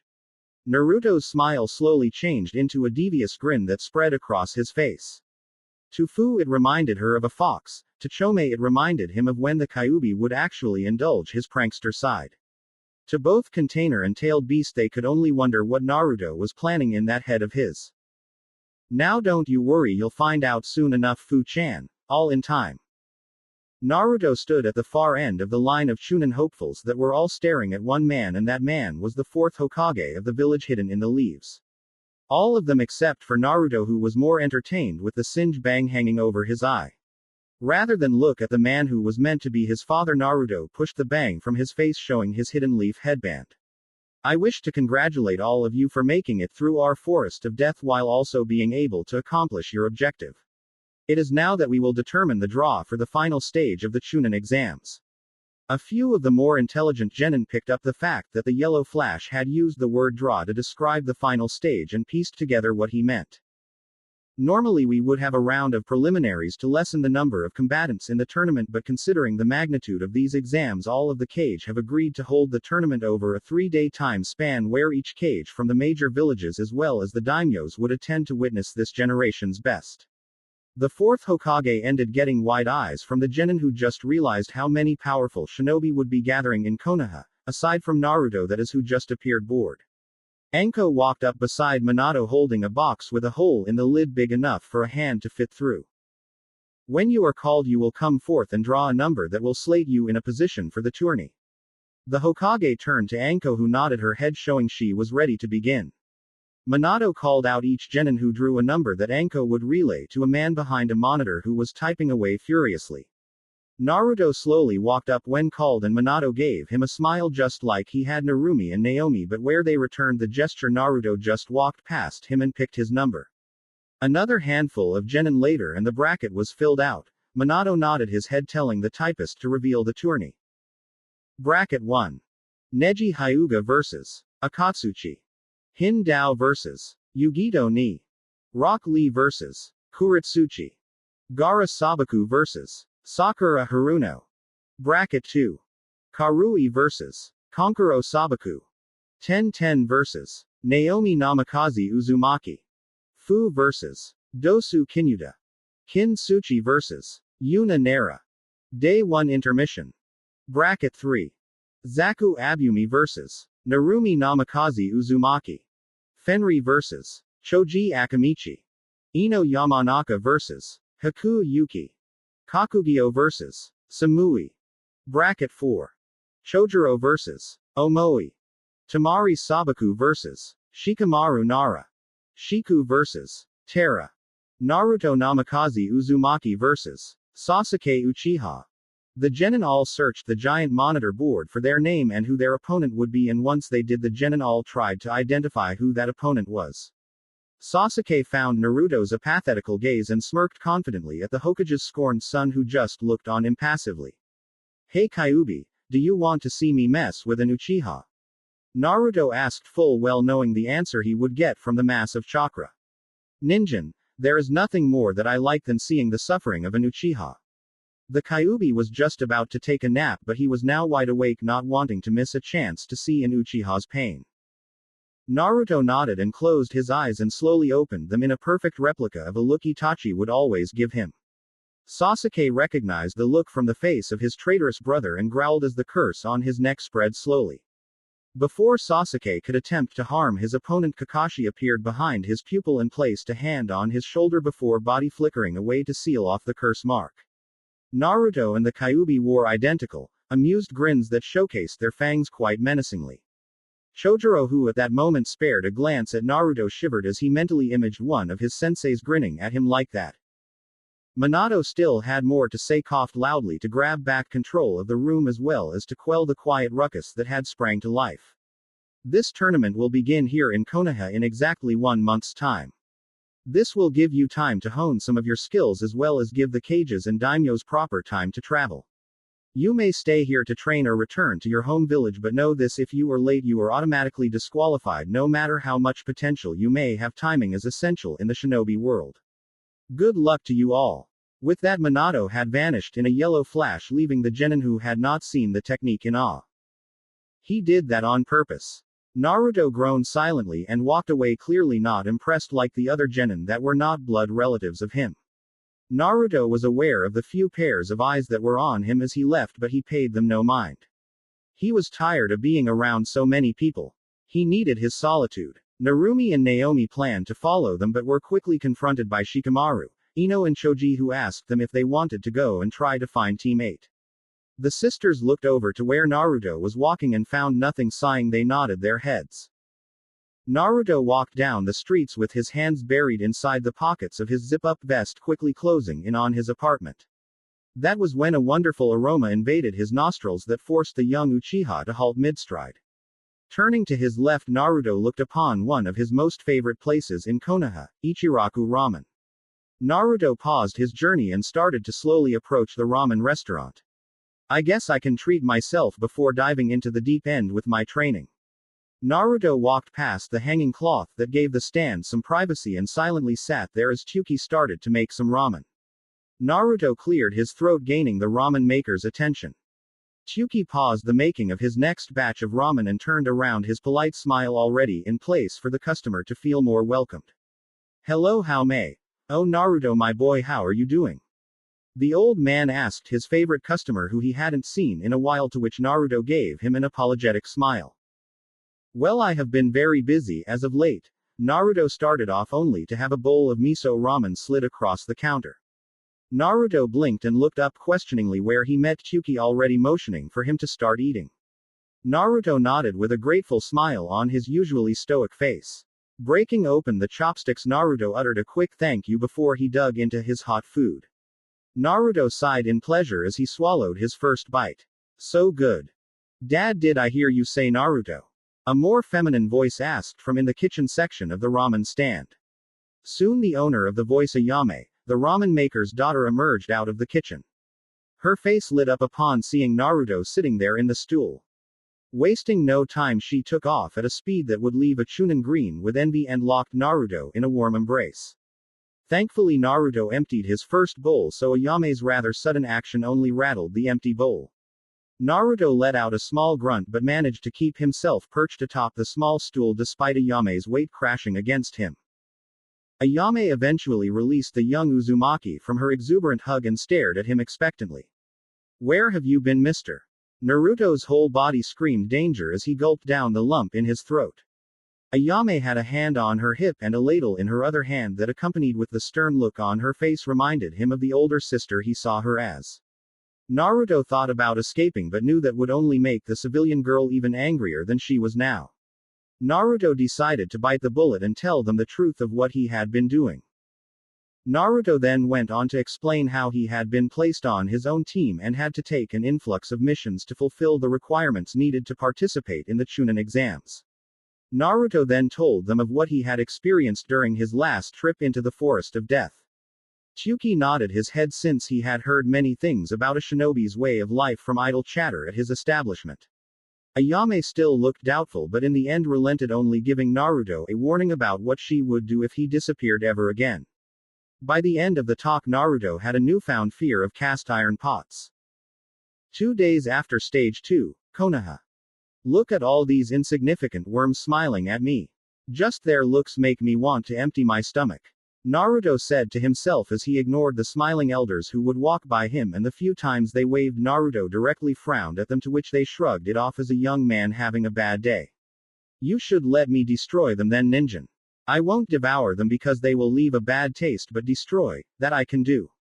The Kyuubi voiced his opinion, no doubt with a very menacing smirk of his face. Naruto thought about it for a few moments before sighing and shaking his head negatively. I can't do that, otherwise I'd have the Hokage and the council on my head. Don't worry, once your chakra returns you shall be allowed to stretch your legs, Kyuubi. Naruto assured his tailed beast as he continued to walk calmly down the street. Naruto's forward progress was stopped when a shadow overtook his body, making Naruto look up to see what it was that was stopping him. The man in front of him was dark-skinned and had a muscular build that could make him seem very imposing. The man's right shoulder contained the kanji for iron and a bull's horn was tattooed on his left cheek. The man wore oval-shaped sunglasses and the typical Kumo flak jacket, but this one only went over one shoulder. The man had a red rope belt around his waist and a white scarf around his neck. The man carried 7 swords with him, and Naruto could tell by his presence that the man was no joke. Hachibi. And now it all made sense, because in front of him stood the Jinchuriki of the 8-tailed octopus ox, or an Ushi Oni. This was the man who had managed to gain prefect control of his tailed beast to the point where he could transform willingly into the Hachibi while still remaining in control. These feats were what earned him the title of the perfect Jinchuriki and one of the world's most dangerous shinobi. Naruto was curious as to why this man stopped him for no reason, it would seem. How may I help you, Kumo shinobi? Naruto asked blankly as he took a step back to put some space between him and his fellow container for safety's purposes. No, that won't do, Mr. 9. You have to call me Hachibi-sama and we will be all fine. Killer Bee sang in a horrendous rap that made a few bystanders who heard it face plant due to the sheer terribleness. Naruto's eyes narrowed at the larger man for his annoying speaking pattern and silently hoped that it was a one-time thing. I can't believe this. You are an idiot, Bee. Not only did you give out the fact that we are a Jinchuriki, but you also made yourself look like an idiot, which makes me look like an idiot. The 8-tailed Ushi Oni shouted in anger and disbelief at his aspiring rapper of a container. Hachibi, why you got to hate? My rapping skill is of the highest rate. That's not going to happen. Naruto stated plainly as he looked into Bee's sunglasses with an impassive gaze. I take back my thoughts from earlier. Sure, he may be powerful, but he is also a joke. Naruto mused to himself while silently thanking Kami for not putting him around the eccentric foreigner in some off chance he had found Naruto while off on a mission or something like that. Ninja, I have never been more happy than I am now that I was sealed into you instead of that idiot. The Kyuubi could only imagine what his brother had to go through having to listen to that incessant form of speech each and every moment. Fool, ya better respect my rapping skills so mean before I knock your head off clean. Then you won't be so preen. Killer Bee took a more aggressive tone of voice as it always did when someone outside of his brother or the Hachibi insulted his passion. Naruto quickly discerned the threat in the man's idiot speak and tensed himself in case the larger tanned man tried to attack him. Bee, what are you doing threatening this boy? He is the Hokage's son and any fight will draw all of Konoha's forces down on you. My help or not, you can't beat them on your own. Killer Bee's eyes widened behind his glasses when he realized what that meant, and if he did not die then his brother would surely give him his iron claw. B managed to keep a grimace from flooding his face at the phantom pain of his brother's claw of pain. B looked back at Naruto, who was prepared to fight if need be. Then B started to laugh, which confused Naruto, leading him to question the Kumo nin's sanity. Sorry about that, yo. I am just going to go. B said quickly before hurrying past Naruto, muttering a few things Naruto didn't quite catch. Naruto slowly turned around to make sure that the Kumogakure Jinchuriki was actually going to leave and not attack him from behind. Naruto watched as he spoke aloud while waving his hands around in weird gestures. The people on the street cleared to one of the sides, hoping to avoid catching whatever was wrong with the rapping man. Naruto resisted the urge to palm his face when he saw the man pull out a book labeled rhymes and began to write in the book. Naruto released a breath in an attempt to forget the strange encounter with Kumo's killer bee. Ninjin, if you ever begin speaking like that, I will personally rip this seal away and slowly skewer you with each and every one of my claws. The Kyuubi warned Naruto as he glared at the space killer bee, once occupied trying to forget what he just heard. Naruto nodded his head, since that would be something Naruto would fully support. You have nothing to fear, Kyuubi, for if I ever begin to rhyme my words purposefully, then I will gladly present my Sharingan to you to crush. Naruto promised to never be such an idiot, and if he was, then he would gladly visit the Shinigami. Now that is over, I need to begin my training for the Chunin exam finals. It is best to use the Shunshin there to avoid any more useless confrontations. Naruto held a single hand sign, and soon his body exploded in black crow feathers, shocking the civilians who were passing by. Naruto reformed from a murder of crows inside of the study inside of the apartment complex he had come to own in the red light district. I don't see why you feel the need to train more just for the runts in these exams of yours. The Kyuubi had not had to train in something in centuries, so the idea of training was out of his realm of understanding. Naruto sighed as he sat behind his desk, pulling out a book and putting it on the desk. I am not training for the other participants per se. I am continuing to train so I will not be overtaken by any unforeseen threat that may come this way. Getting no response from the mass of chakra sealed inside of him, Naruto looked at the book that he placed on the desk. The book's bindings were a deep crimson color with a purple Uzumaki swirl emblazoned in the front cover. Naruto had meant to take a look at the book ever since he had claimed it, but with all of the work he had on his plate, never got the chance. The first 100 pages or so were a general history as well as some first-hand accounts of a few events in history. There was something that made Naruto glance down at himself, but he mentally pushed that back in favor for reading more of his book. Naruto skimmed through another 50 or so pages until something caught his interest so much so that he had momentarily let go of the book to try and comprehend what he had just read. Taking a deep breath, Naruto read over the information once again and found that he was not mistaken in what he had read. Something like that is even possible? Naruto questioned, more to the air than anything else. The Kyuubi who was reading through Naruto's eyes was also quite surprised by what he had read. It seems unlikely, but with things like that you never know until you try. The Kyuubi admitted with some amount of respect for what was accomplished in some of the things done in the book. Naruto nodded his head and began to read with a new sense of purpose in his azure eyes.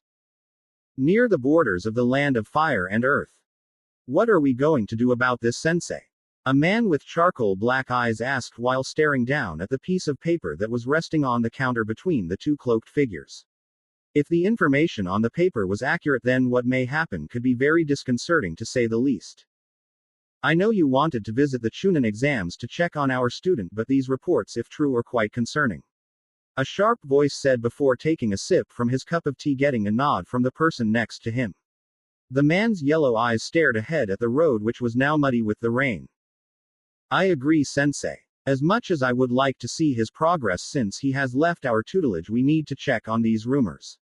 A softer yet equally serious voice replied as the owner looked up into the dark sky from under the small travel station they were resting at.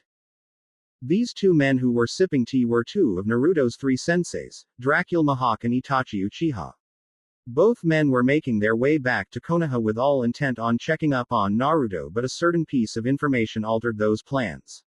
The report from one of Mihawk's informants read of two men who were wearing black cloaks adorned by red clouds. While not as large as Jiraiya's spy network, Mihawk's was just as effective when he needed to know something. What bothered the hawk-eyed swordsman was who was underneath those cloaks. From the report they were given, Itachi and Mihawk had only just missed the two shinobi who were in the center of the report. It seems that we will need to visit Tsuchi no Kuni once more, Itachi. Are you ready to go? Mihawk asked, seemingly not even bothered by the seasonal downpour that was currently soaking the area. Itachi nodded his head slightly, and with that the two traveling shinobi paid for their drinks and walked out into the rain wearing white cloaks with a deep green stripe bisecting the cloak. 1 week after Stage 2, Konoha. Naruto was sitting in the center of Training Ground 7, having just finished going through the katas for his sword style. It was something Mifune had instilled into the young swordsman's head. Mifune would always say that to keep one's blade as sharp as their mind, practice was always needed, or else the skills attained would deteriorate. Naruto knew that katas could only take him so far, so he asked Neko if she could spar with him once a week. Yugao agreed, since with the finals right around the corner all Anbu who were not on long-term missions were given leave so they could keep the village's safety uncompromised. They had already spared once, and Naruto could see how happy Yugao was to actually have a duel with someone. Naruto and Yugao both knew that the number of skilled swordsmen in Konoha could be counted on one hand. Naruto knew of only one proficient with a blade besides Yugao, and his name was Hayate Gecko. Naruto recalled that when he mentioned that name, Yugao would tense momentarily, but Naruto did not pry. Naruto had been forced to train in his basement while working on his ninjutsu due to the prying eyes of the village. Naruto was thankful Mihawk had taught him how to use reinforcement seals, otherwise the whole complex would have collapsed down on him during his first training session. Naruto opened his eyes, feeling 5 new presences on the training ground that was just empty aside from him. Naruto's blank eyes found themselves staring at Minato, Kushina, Narumi, Naomi and Jiraiya. Naruto slowly reached for Twilight, which was lying on the grass next to him, before standing up. What is it? Naruto asked, already knowing the answer, but decided it was best to be civil with a man who could control his entire shinobi career. Kushina sighed sadly at her son's distant behavior, which deep down she knew herself to be the cause of. Naruto looked at the group, waiting for any of them to answer his question. Kushina was the first to act and pointed at the large man with white hair who was holding an equally large scroll in one arm. The pervert and the rest of us would like for you to sign the Toad contract. Kushina said, hopeful this could be a chance for her to finally start to make amends with her wayward son. That was the sentiment shared by each person in their little group, yet sadly Naruto still wouldn't even smile at them. He looked at them like he was looking at an enemy, and to him they may as well be. Jiraiya scoffed at the redhead's words, and some weird music began to play, confusing everyone minus Minato and Naruto. I am no mere pervert, Kushina. I am the world's greatest pervert. I am a super pervert. The music came to a climax with a loud trumpet sound, and then the field was deathly quiet, with each person looking at the Toad Sage. Minato had just face-palmed at his sensei's less than desirable behavior. Kushina and her daughters were glaring bloody murder at the self-proclaimed world's greatest pervert. Naruto just stared at the Toad like he would any other time they had encountered each other. Naomi spoke before Naruto could even manage to respond with a reply of his own. Yenni-san, you should sign the Arrow Idiot's contract, that way we can all train together. The excitable redhead said with a shimmer of hope in her eyes at the thought of having her big brother back. Narumi smiled at her sister, already knowing her wish was the same as Naomi's wish, though Narumi just couldn't see Naruto as a brother anymore. It didn't feel right. Naruto was something else to her. He was like an engine that wouldn't stop, and that belief was only furthered when she read that letter all those years ago. Naruto's impassive blue eyes softened for a moment as he looked at his sister, who looked back imploringly. Back when he was a child, Naruto would easily blame his sister for his suffering, but as he grew he realized that her actions were not meant to hurt him. She was just acting like any child who would want attention from their parents. I can't sign the Toad contract, for I have already signed a contract with the Crows and their leader. Naruto replied easily, since it was the truth and he had no desire to break the gift given to him by Itachi. Minato smiled at his son, since he already knew that and had come up with a plan just in case Naruto had said that. That's fine, Naruto. We already spoke with Gamabunta and he said he had no problem if you signed the contract to go along with yours. All you have to do is clear it with the head of the Crows. The rest of the group nodded, since it was not easy to get the prideful Toad to agree to share a summoner with a species he saw as inferior. Not that they would tell Naruto he said that. I still must decline, for I have already discussed this with the leader of the crows and he has agreed, but only with the summon animal I am naturally aligned with, which I have yet to discover what it is. Naruto explained calmly as he looked up into the sky and saw a shadow flicker over the sun briefly but showed no visible reaction to the anomaly. Kushina nodded in understanding since she realized pushing Naruto only made him push back much harder. The four holders of the Toad contract, however, were showing varying levels of disappointment with Naruto's decision to decline the contract. Jiraiya and all his pride could not believe that Naruto could turn down a chance to align himself with the Toads, but also by proxy turn down being trained by the fabled Toad sage. Kid, there are a million people who would kill to be offered what I just offered you. This is your chance to train under my wing and become something feared. Jiraiya explained seriously as he stared into Naruto's glacial eyes with a questioning glint in his eyes. Naruto just stared right back, with the only notable facial reaction was the slight downward twitch of his lips. Perhaps you are right, however I am not one of those so-called millions. I can achieve what I need to without your help. That goes for you as well, Kushina, Minato. You have nothing I wish to learn. Not the Rasengan or even the Hiraishin. Now if you will excuse me, I have something that needs my attention. Naruto then disappeared beneath a shroud of falling crow feathers, leaving the five shinobi there speechless. With good reason too, since it was not every day that someone refused to learn some of the most feared jutsu in the world.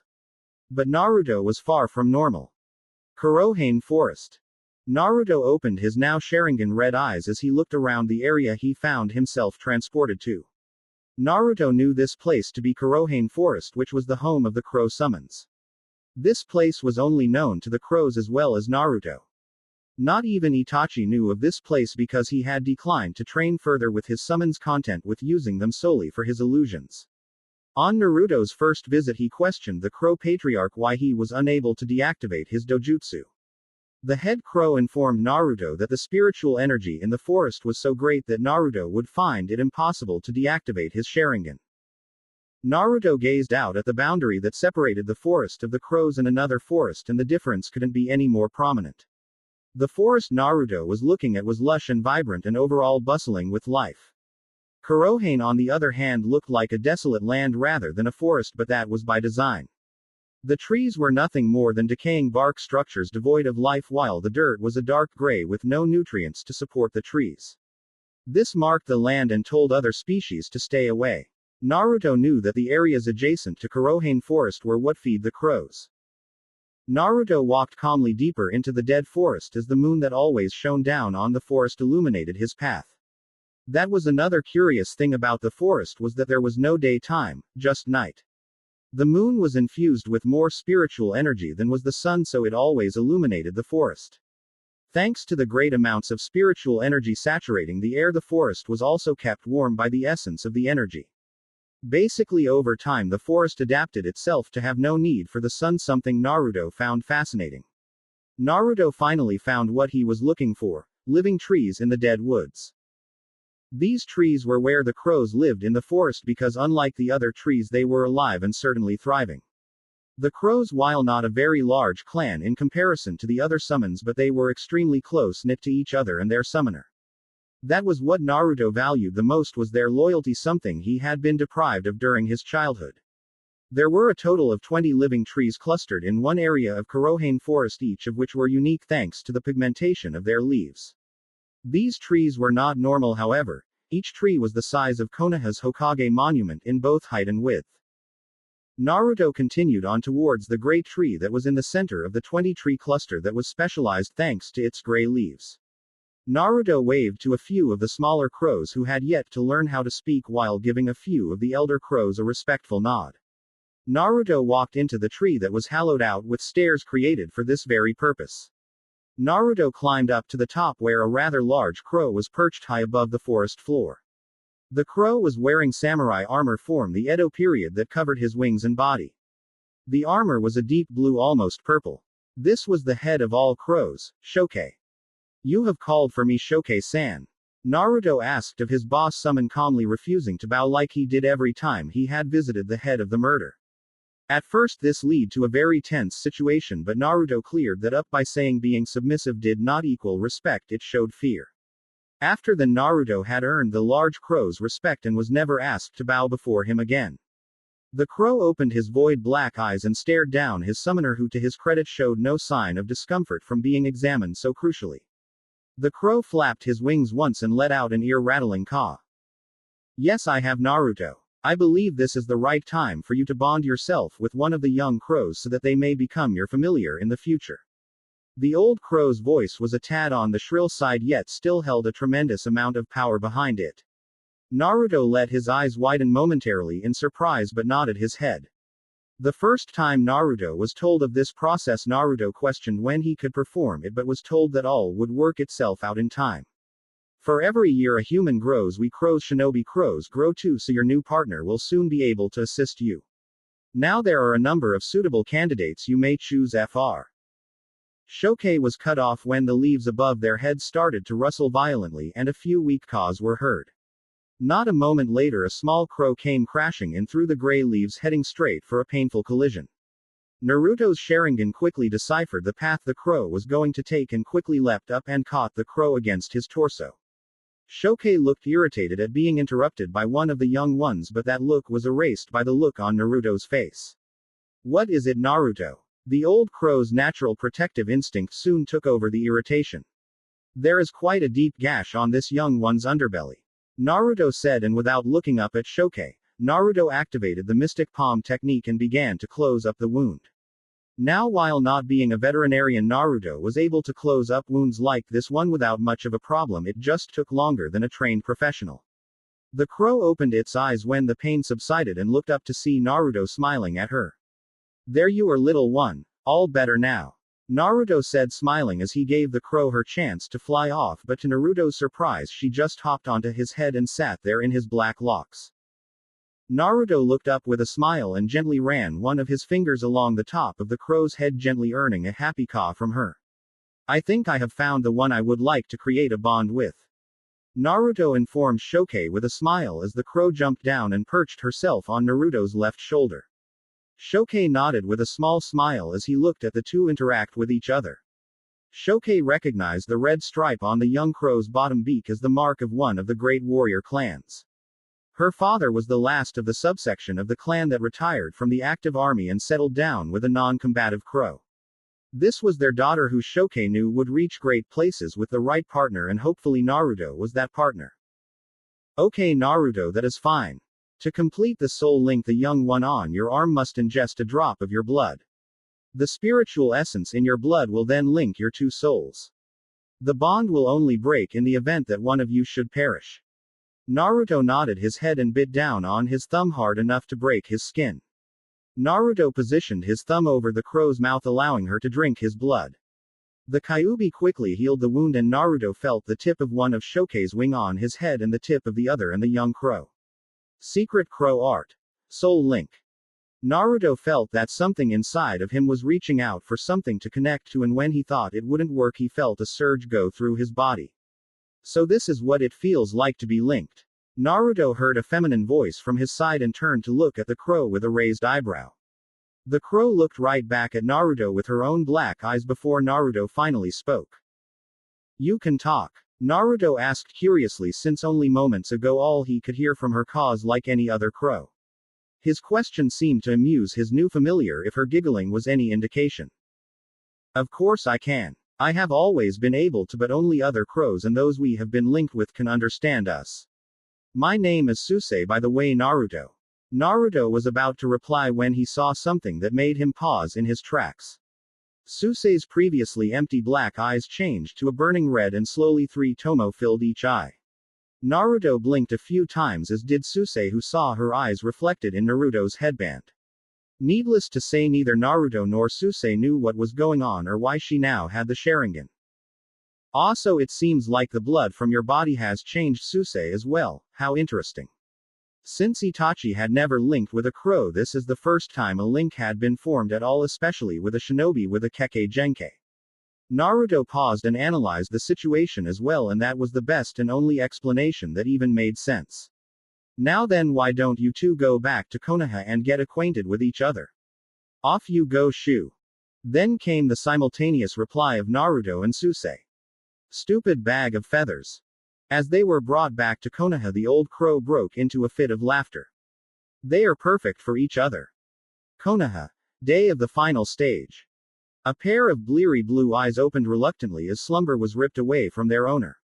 Naruto groaned softly as he blinked a couple of times to see if he could possibly sleep any longer, but his body would not allow him that luxury this day. Naruto sat up slowly, letting the single blanket he was using pull around his waist, revealing his bare torso. Glancing to the clock, Naruto saw there was still another 4 hours until the final stage of the Chunin exams even begun. Naruto sighed softly, running his hand through his raven locks while releasing the seals on his window, allowing the sunlight to filter through the glass pane. Naruto rose from his bed, stretching out some of his more frequently used muscles with a quick grunt. One more day and then the firestorm will fall around me. Naruto noted silently as he walked into the shower and prepared himself for the day ahead. One more day and then this village will remember its pariah, but now the wolf has grown his fangs and is not afraid to use them. Naruto continued to think on what the future had in store for him as he finished his shower and dressed himself. Naruto, now dressed and hygienic, took a step out onto the large balcony he had built during his 3rd month in living in the complex. A small caw invaded Naruto's ear, and soon after Naruto felt there was an additional but small weight rested upon his left shoulder. Naruto turned his head and let his eyes linger on Suisei, his new familiar. With a small smile, Naruto ran his finger gently across the gleaming black feathers on the back of her neck and lower back. Naruto wasn't sure what he would get when the old crow told him he would be getting a partner, but after talking with Suisei and getting to know her, Naruto knew he couldn't be happier. How was your night, Suisei? The young crow cawed happily under her new friend's gentle ministrations, inching closer to Naruto's cheek. It was absolutely wonderful, Naruto-kun. Thank you getting that tree for me. Suisei replied to Naruto's question through their soul link. Initially she was worried since she wanted to stay close to Naruto but did not want to be confined inside of the apartment, but Naruto quickly remedied the small problem with the help of a shadow clone, which bought a small tree that could fit the fledgling crow and put it right outside of Naruto's bedroom, which was where the balcony was located. Naruto's smile grew just a tad as Suisei scooted on closer to his face, not minding the action one bit. Naruto slowly walked back into the living area of the apartment with Suisei sitting on his shoulder enjoying the ride. In truth, Naruto's apartment only had 3 main parts to it, which were the main section that held the bedrooms, washrooms, kitchen and such, basically a whole house. Above that was where Naruto would store away any information he had acquired that could be considered sensitive, under tight lockdown by some fuinjutsu of course. And beneath the main area was where he had created his training ground, which was quite the mess at the moment. Naruto slowly looked back at Suisei and noticed that her Sharingan was blazing and she was staring right back into his eyes. He didn't want people to try an experiment on her in case they found out of her having his bloodline. He doubted they could catch her, but it never hurt to be cautious. I'm not sure how much chakra it takes for you to keep those going, but I'm going to teach you how to activate and deactivate them at your leisure. You know how to control the flow of your chakra, yes? Suisei merely nodded. Good, then just temporarily stop the slow to your eyes and they should turn off since we are no longer in Kurohane. Suisei closed her eyes in concentration and did as Naruto instructed, momentarily halting her chakra from reaching her eyes. There was a slight sting, and when she opened her eyes again they had returned to their normal charcoal color. Seeing Naruto's nod of approval, Suisei hopped up on top of Naruto's head and nested in his black hair. She didn't know why, but she just liked it there. Plus it had a nice view. What are we going to be doing today, Naruto-kun? Suisei asked Naruto curiously, since he seemed to be focused in on something, and as her new partner she wanted to stay with him as much as possible. Naruto leaned back into the loveseat he had taken up and with an amused smile looked up at the crow with a red stripe on her beak, or at least tried. What do you mean? I will be going to the Chunin exams today even though my fight won't be until tomorrow. Naruto said plainly, but that was clearly not the answer Suisei was looking for if the scoff he got through the soul link was any indication. Is there a problem, Suisei? Naruto inquired curiously, though he had an idea of what it was. Naruto could almost feel Suisei glaring into his hair, which she had taken to resting in. Yes, there is a problem, mister. I am your partner, so I need to accompany you to these exams. Suisei cawed at Naruto in a tone that made it seem like her logic was the most indisputable thing in the world. Naruto clearly had other ideas on this matter. No, you cannot come with me. Besides, you would be in danger since you are not combat ready yet. Naruto said sternly as he looked out the window into the village. It was true that the first year between a crow and their partner was sole for building an accord, trust. That was when Naruto felt an oppressive fear deep within his soul. It was that feeling when a woman was smiling an overly sweet smile that promised pain if the wrong answer was given. Are you saying you wouldn't protect me if someone tried anything? I mean, I will be with you the entire time.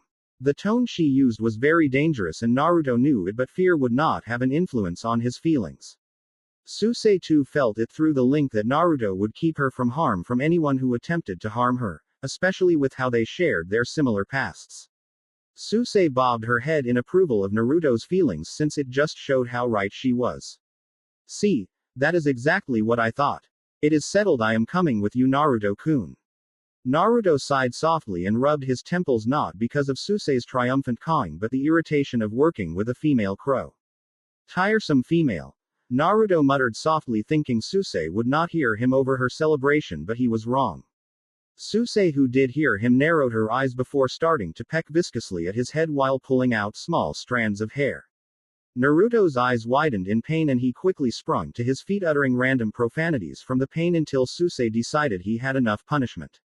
The young raven-haired, crow-wearing shinobi had a single thought as he wore a deadpan expression. What a wonderful way to start the day. I heard that. Susei replied through the link, getting Naruto to groan and the Kyuubi, who was awake, to let out a deep chuckle at Naruto's life. The crowd roared exuberantly as the participants filled into the stadium, each person cheering for their sentimental favorite. The stands in the top ring of the stadium were frequented with those who hoped to make it big by placing a bet on a long shot. There were 5 chairs on the northern and southern ends of the stadium. The north end was reserved for the cage and the southern end was for the daimyos. There were 3 proctors standing in front of the Chunin hopefuls. Most of the genin were taken back by the sheer magnitude of the event. Those who weren't were Naruto, Gaara, and a few others. The leaf Junin, chewing on a senbon, used chakra to magnify his voice and quiet down the crowd. Hello everyone and welcome to the 30th International Chunin Exams. I am the head proctor Genma Shiranui. I would all like you to rise out of respect for the cage who are about to make their entrance. The Junin of the special squad meant to guard the Hokage requested as all eyes filtered to the northern section of the stadium. The first person to enter the cage's booth was a beautiful woman who had a small smile on her face as she peered out at the crowd. Her green eyes showing a general warmth as she waved, her auburn hair falling down to her shins. Underneath the blue and white ceremonial robes of the Mizukage was a long, blue dress that went past the knees and was closed with a zipper on its front underneath that was a layer of chain mesh. This was Maid Terumi, the Godime Mizukage of Kirigakure no Sato. She was the wielder of a dual bloodline and was the woman who took over directly after the Yondaime Mizukage was overthrown. She took her seat on the far left. The next person to enter was a very short, old man who was levitating to make up for his height deficiency. The man's face was covered by a very angular beard and mustache, thick eyebrows and a very large nose that held a red color to it.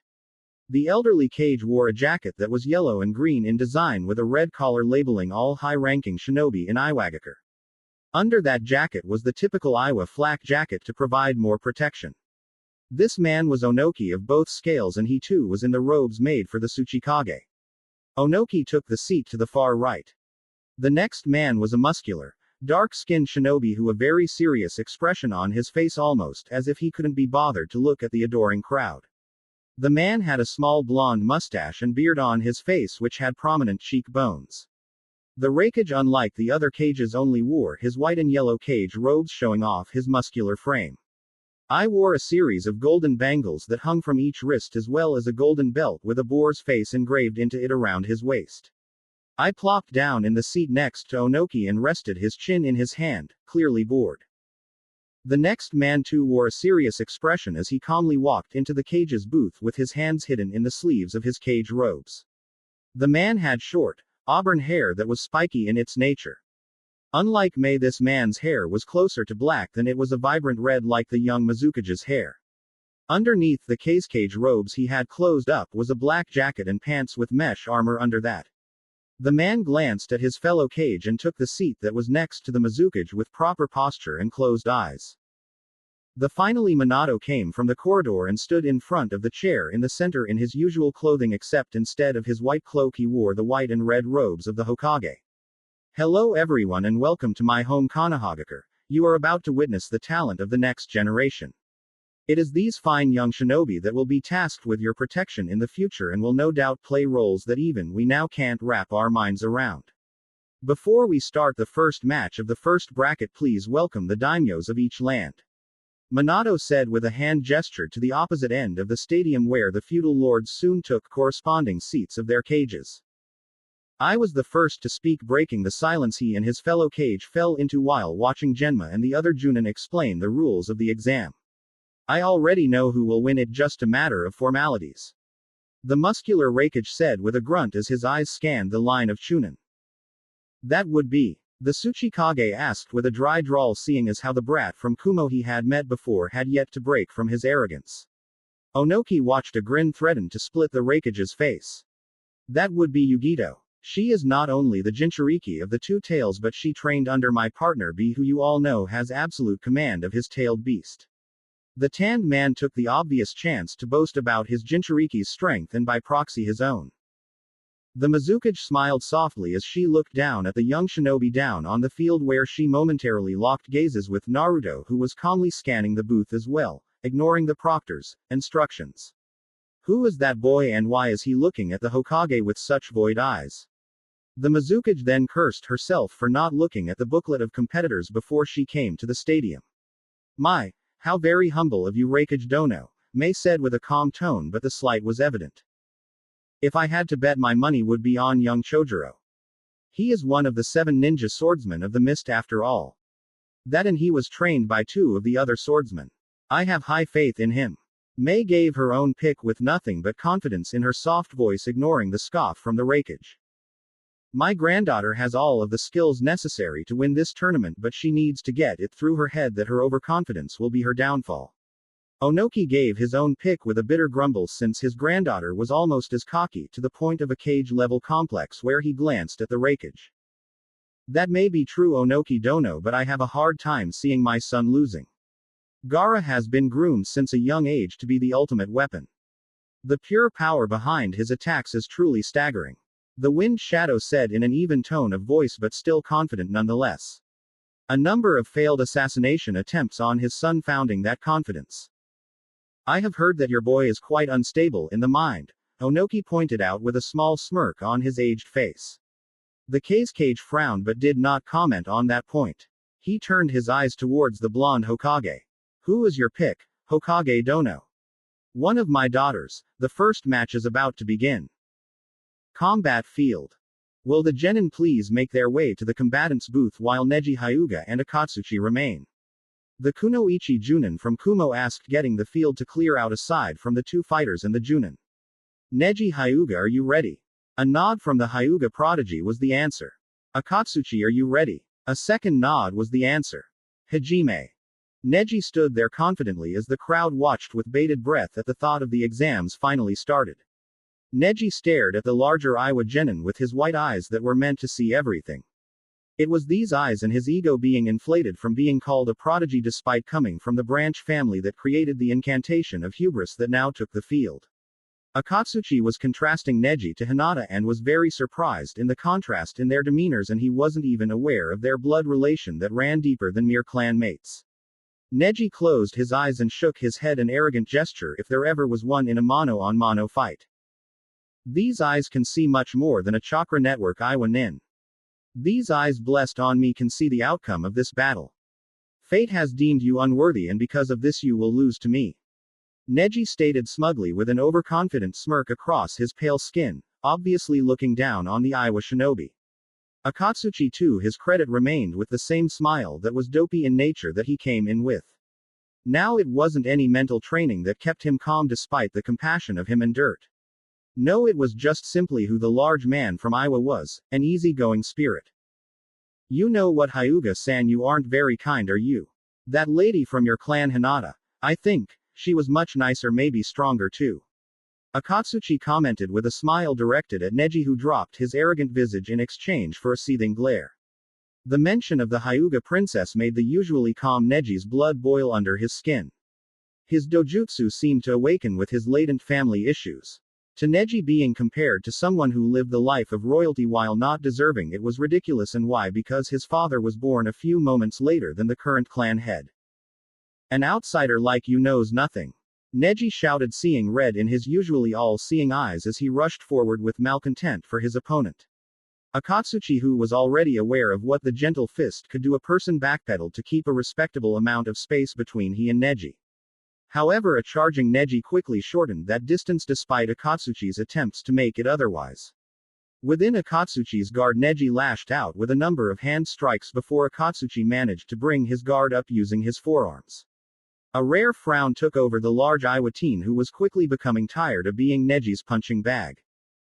Acting out with a quick leg sweep that got Neji to open up his base and slightly alter his perfect form, Akatsuchi was able to throw a quick jab straight to Neji's chest, getting the Hyuga prodigy to slide back with a small grunt. Neji quickly quelled the minor pain and glared down the larger man as he positioned his hands at the ready again. Neji ignored the stinging sensation in his hands from what felt like striking solid rock. Akatsuchi moved in deceptively quick and pressed on Neji, who was forced to use his superior speed to avoid being struck by Akatsuchi's powerful punches. Neji, who was evading most of his opponent's blows, was fed up with being put on the defensive in a taijutsu fight, his area of expertise, or so he thought. Intercepting an attack by the wrist, Neji quickly retaliated with a flurry of strikes aimed at the tenketsu around Akatsuchi's chest. By the time the quick strikes were over, Neji was panting from exertion and hopped back to create a moment of rest. Neji watched with a pleased smirk as Akatsuchi's shoulders slumped along with his head. Neji, now with a second wind so to speak, reassumed the arrogant stance he had taken at the beginning of the match, along with a slow shake of the head. I told you that fate had deemed you the loser of this battle, and you only hastened that by engaging me in hand-to-hand combat. Not even an Uchiha would think of fighting a Hyuga in a prolonged taijutsu battle. I have closed most of your chakra points, it is over. Neji said to the seemingly paralyzed Akatsuchi, who had still yet to move a muscle since Neji relented with his barrage of palm strikes. In the stands, the Leaf Chunin of the teams participating all were seated within close proximity to each other to watch their students do battle, even Kurenai, whose students were defeated in the Forest of Death. Of course, there was friendly banter between each Chunin with their own thoughts on who would win the whole tournament, as well as a few friendly wagers. Even Kakashi, who was always fashionably late, was there on time despite Sasuke's match, which wasn't until day 2. A threat to his most cherished Ika by a certain red-haired wife of the Hokage would do that to a man, a perverted one. Man, that sure is one arrogant brat you got there, guy. Anko, one of the Chunin who didn't have a team, comment with a chuckle. Currently the Leaf's snake mistress was carelessly polishing Dango by the stickful with her feet up on the empty seat in front of her. A seat which she threatened a man in front of her to vacate with an all-expense-paid trip to the T&I department. Yes, Neji-kun does have a problem controlling his arrogance despite my best efforts to change that. I believe being called a prodigy in such an illustrious clan like the Hyuga has only fueled that superiority complex. Plus, the fact he is a branch member only serves as a bonus to young Neji's desire to act as he does. The usually bubbly and energetic guy said with a grave expression on his face just didn't seem to fit the green spandex-wearing Chunin. Why would Neji be fueled by the simple fact that he isn't a main family Hyuga like Hinata? That seems like a rather childish reason. That seems out of character for someone like him. The red-eyed Chunin Kurenai asked curiously, looking over to Asuma, who was sitting next to her with a smoke between his lips as was the norm. Asuma let out a small sigh that served to release some smoke into the air as well, much to the chagrin of the people behind the chain-smoking Chunin. That's right, you weren't a Chunin yet, so you might not have heard about the specifics. I'm sure you remember when Hinata was almost kidnapped by the Kumo advisor. Well, in the end we needed to send Kumo a corpse with the Hyuga bloodline, which happened to be Hiyashi's brother and Neji's father Hizashi. Kumo was quick to deny any activity in the attempted kidnapping and made it known we struck down one of its most veteran shinobi. They demanded a dead Hyuga in return, which Minato-kun agreed to, but with a twist. We put a few seals on the body that would destroy the Byakugan then fade away. Kushina finished the story with a frown marring her face since she was never on good terms with the village hidden in the clouds. Combat field. Proctor, you may as well call this match. I have struck far too many of his chakra points for him to continue, much less be in any combat effective position. Neji stated confidently as he looked over to the proctor from Kumo, who he didn't even notice thanks to the tunnel vision effect of the battle in front of him. The Kumo Kunoichi serving as the proctor heard the Hyuga's words but gave no response as she focused in on Akatsuchi, whose only movement was his steady breathing. She was about to call it in favor of the young Hyuga when movement was caught within her peripheral vision in the direction of the Iwagakure genin. Then, to the shock of the previously smug Hyuga, Akatsuchi simply rolled his shoulder, getting a pop as the bone went back into place. Akatsuchi looked back up and smiled at Neji, who still in a surprised look plastered on his face. Oh, that kind of hurt there, Neji-san. I am impressed at how much strength there is behind those blows. Akatsuchi, who could see the dumbfounded look on Neji's face, decided to shed a little light on the matter. Well, I guess I can tell you, since you're the only Hyuga I can fight here.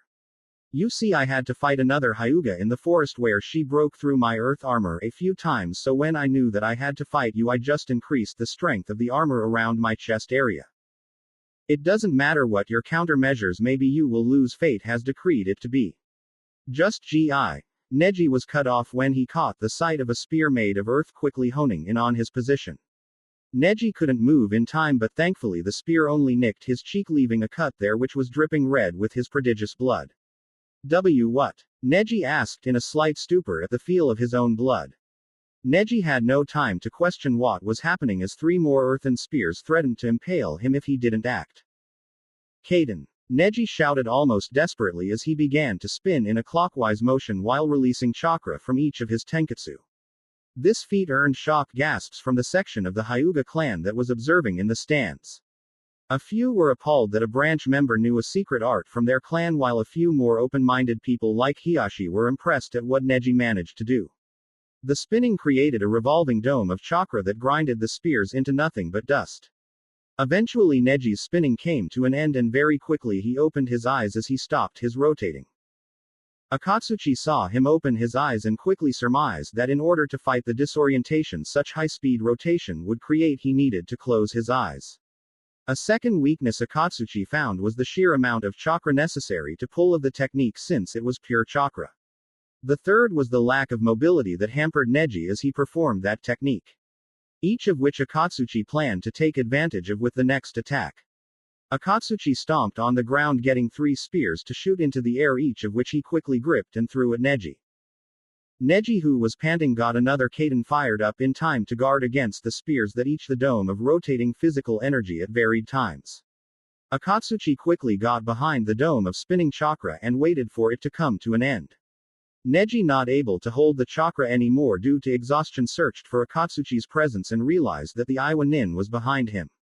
It was too late, because Akatsuchi managed to finish the hand signs for his own jutsu as Neji started to turn to face the Iwa shinobi. Earth release.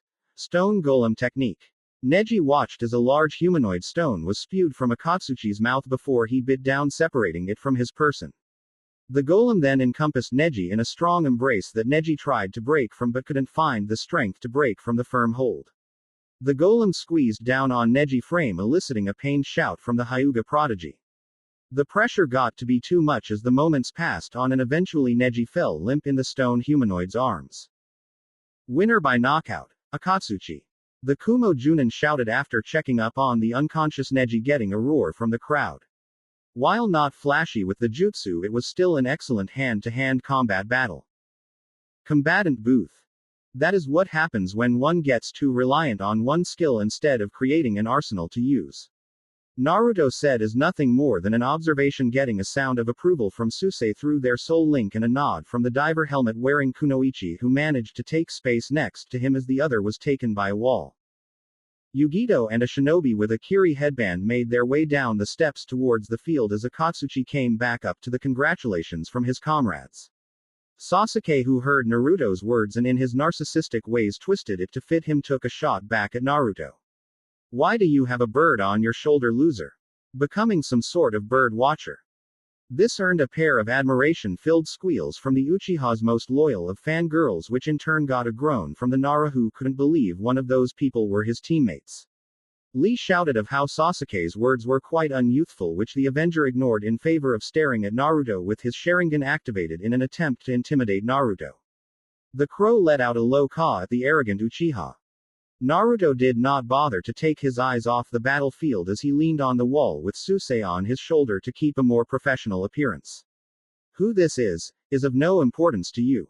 Just hold your tongue and your beating shall come soon enough. Naruto said impassively as he idly stroked the back of Suisei's head with his finger. Gaara, who was at the other wall staring at Sakura with eyes that could murder thought with a bloodlust. Don't worry, mother. Soon we shall have the pink-haired one's blood on the sand. Soon. Combat field. Yugito and the boy named Hindao simply stared at each other for a few tense moments, each coming up with their own battle plans, with the proctor from Konoha just calling the start of the match. While the boy from Kiri went over his own options, Yugito was having an audience with her own demon. What do you think we should do for this guy Nibi? Yugito asked the being who had more than a few centuries of experience on her and was willing to share it. Considering the format of the tournament, I say that we keep our skills hidden for the most part until the later rounds, where the more difficult opponents will be. Yugito nodded mentally, since that was the usual strategy in a tournament where you had to battle multiple times. That makes sense, but what do you suggest that I do to win this match? Yugito asked, keeping a keen watch on Hindao just in case he made a move while she was in an internal audience with her demon. Take a slight amount of chakra from me and use your claws and natural flexibility to try and overwhelm the boy. If that doesn't work, then we can always adapt as the situation calls. Then almost simultaneously both the kunoichi from Kumogakure and the shinobi from Kurigakure nodded their heads. Channeling a bit of the yokai from the two tails into her nails, getting them to grow into claws, Yugito dropped down much like a cat would, her slitted eyes staring intently at Hindao. The shinobi from Kiri took imitative and began to run through a few hand seals. Yugito rushed at the shinobi, hoping to stop him before the jutsu was complete. Water release. Water bullet. Hindao then released a concentrated glob of water from his mouth that was fired towards Yugito. Letting out a low hiss of agitation, Yugito flipped backwards to avoid the water crashing down on her. Hindao started to repeat his hand signs to allow another water projectile, something Yugito didn't allow this time. Already upon the Kiri teen, she brought her claws down in a swiping motion, forcing him to release the series of signs to cover himself with his arms. Both fighters could hear the slashing sound of Yugito's claws easily tearing through the fabric of his clothing. Hindao reached into his pouch and armed himself with a kunai in each hand and tried to hold back the claws from gouging out his eyes. The pair reached a stalemate, with Hindao holding back Yugito's claws with his superior strength. Just a little bit more. Yugito hissed out, mentally reaching out for just an ounce more of the Nibi's demonic chakra, which she was granted. Reacting to the up in power, Yugito's claws glowed a dark blue as they started to cut through Hindao's kunai, much to the boy's horror. With a snap, the kunai were cut clean through and the pointed ends fell to the ground, and with a quick follow, Yugito slashed Hindao across the chest with some of the remnants of the demonic chakra seeping into the open wounds. The energy transfer went unnoticed by most in the arena, including Hindao himself. Combatant booth. This fight is over. I guess it was too much to hope for that boy to push Yugito to reveal any of her more lethal skills. It can't be helped, I suppose. Naruto could feel the confused feelings Suisei was emitting through their soul link. Yugito is a Jinchuriki much like me. Our chakras, or should I say the tailed beast's chakras, are corrosive to anyone except a Jinchuriki. If that boy continues to try and call on his chakra, he will kill himself. Suisei, who took in the information like a sponge, wondered why she didn't get affected if Naruto's chakra was meant to be acidic, but saved that question for another time. Yeah, kick that guy's ass, Yugito. Karui, the brash kunoichi she was, had no problem with voicing her confidence in Yugito, loudly. Omoi nodded his head in agreement, but chose not to make he appear like an idiot like his flat-chested teammate. Plus, if he even said what he thought, Karui no doubt would have given him a very painful beating. Samui, who was standing next to Omoi on the rail, shook her head exasperatedly, since Karui was too much like her hot-headed brother. I seriously wish you two would act cooler sometimes, Samui whispered under her breath, getting a smirk from Kuritsuchi, who was standing next to her, but no comment. Dao is just outmatched. He may have a few jutsu up his sleeve but he can't get enough space to use them. Chojuro said with a slightly disappointed sigh in his friend's performance thus far. Haku nodded her head in agreement since it was clear that Hindao just didn't have the speed to defeat Yugito. Sakura, who saw Sasuke watching Yugito intently, huffed since she thought the Kumo Kunoichi was trying to steal her love. While in truth Sasuke was just trying to use the copy aspect of the Sharingan as much as possible. That Kumo girl thinks she can steal my Sasuke-kun. Well, she's got another thing coming. Sakura said with a determined shake of the fist. Ten, who saw the whole thing, palmed her face wondering if there were more fangirls than Kunoichi left in Konoha. Combat field. Hindao was panting. His breathing was much more labored than it was before as he held his hand against his bleeding chest. The Kiri flak jacket was now decorated with 4 long slash marks that ran diagonal in their course. That stings. The teen's voice was hoarse as he tried to sound serious, but the pain that wormed its way in was evident. It was clear to the Kurigaker genin that he could not defeat his counterpart from Cloud with speed, so he needed power. With that thought in mind, he clasped his hands together and started to mold his chakra like he had down 100 times while Yugito watched with a serious expression in play. That was when a sudden pain coursed through Hindao's entire body, causing him to fall onto his knees as blood dripped from the corners of his mouth. Hindao had to use his hands to keep himself from falling flat on his chest as another wave of pain crashed through his entire being. What's happening to me? I saw her. She didn't move from that spot. Yugito sighed softly as she cancelled the chakra, keeping her nails up like claws as she stared at the struggling Hindao. As if she read his mind, Yugito told Hindao of what was happening to his body. My chakra is special to the point where if it enters a foreign body it becomes corrosive. I injected my chakra into you when I cut your chest. If you continue to try and use your chakra for the next few days, the pain will continue to magnify until it kills you. Hindao frowned since it was clear that he lost, but at least he would live to try and get stronger. Yugito walked away back towards the booth as the medics came to check on the prone body of Hindao. Winner by technical knockout, Yugito ni. Combatant booth. Yosh, after such a wonderful display of youth, I will need to try my best to stop my own flames from burning down the entire stadium. With one last shout of youth, Rock Lee leapt over the rail and down onto the field, where a resounding shout of youth coming from the crowd resonated with Lee's earlier shouts. Ten, who was his only teammate in the viewing area due to Neji still being in the medical ward, couldn't make herself any smaller than she was at the moment. She groaned, wondering if it would kill her bushy-browed teammate to be normal for once in his life. Yup. Most likely. Well, he's an odd one. Kuritsuchi said good-naturedly as a sweat drop grew on the back of her head, watching Lee go about doing push-ups as he waited for her. This earned her a nod from Akatsuchi and a slight snicker from the diver helmet-wearing Kunoichi. With one last amused shake of the head, Kuritsuchi made her way down to the field using the more conventional way.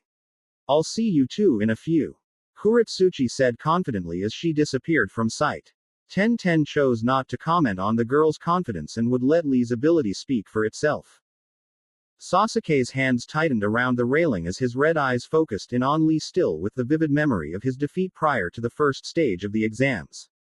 During the month or so he had to train, Kakashi had used Lee as a base to improve his taijutsu skills, so it was only natural for Sasuke to want to fight Lee after he planned on tearing through Naruto in his first match.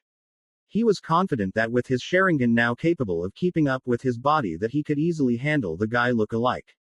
He was Sasuke Uchiha after all. The diver wearing Iwa Kunoichi gathered her courage and looked at Naruto with a lovely smile and tapped him on the shoulder to gather the teen's attention.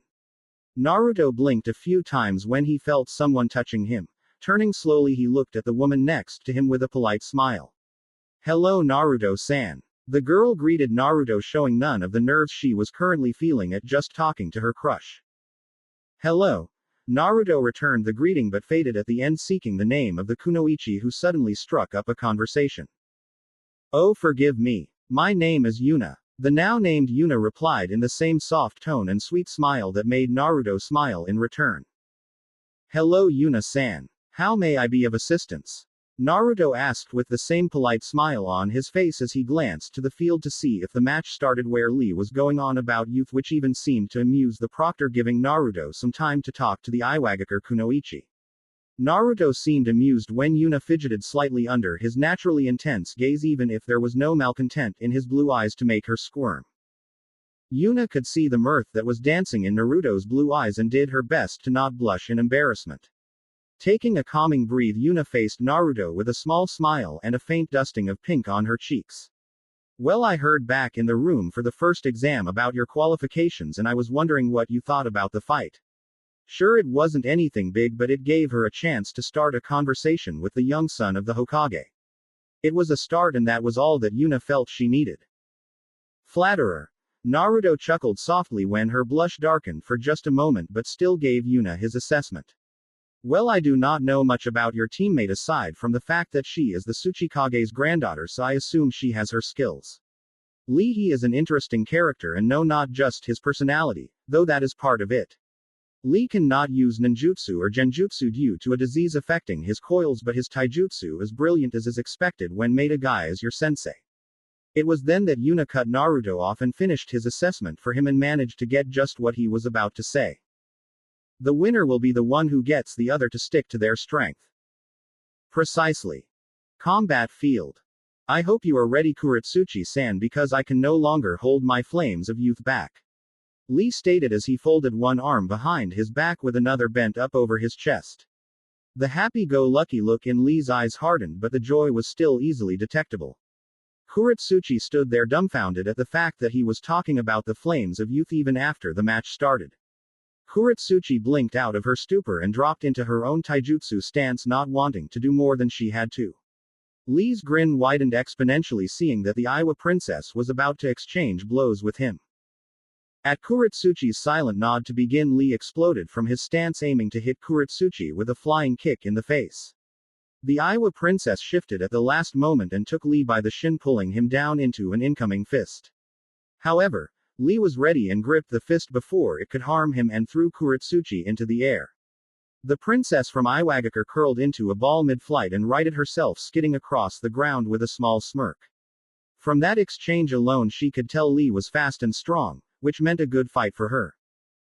Frowning, Lee rushed in again, crossing the field with surprising speed to the audience and leaping at his opponent with a number of powerful kicks. Each attack failing to make any meaningful contact, Lee spun out with one powerful kick, one of his signature moves, Leaf Whirlwind. Kuritsuchi's lips pursed into a fine line, seeing how much damage that kick could do to her head, which was where the attack was aimed.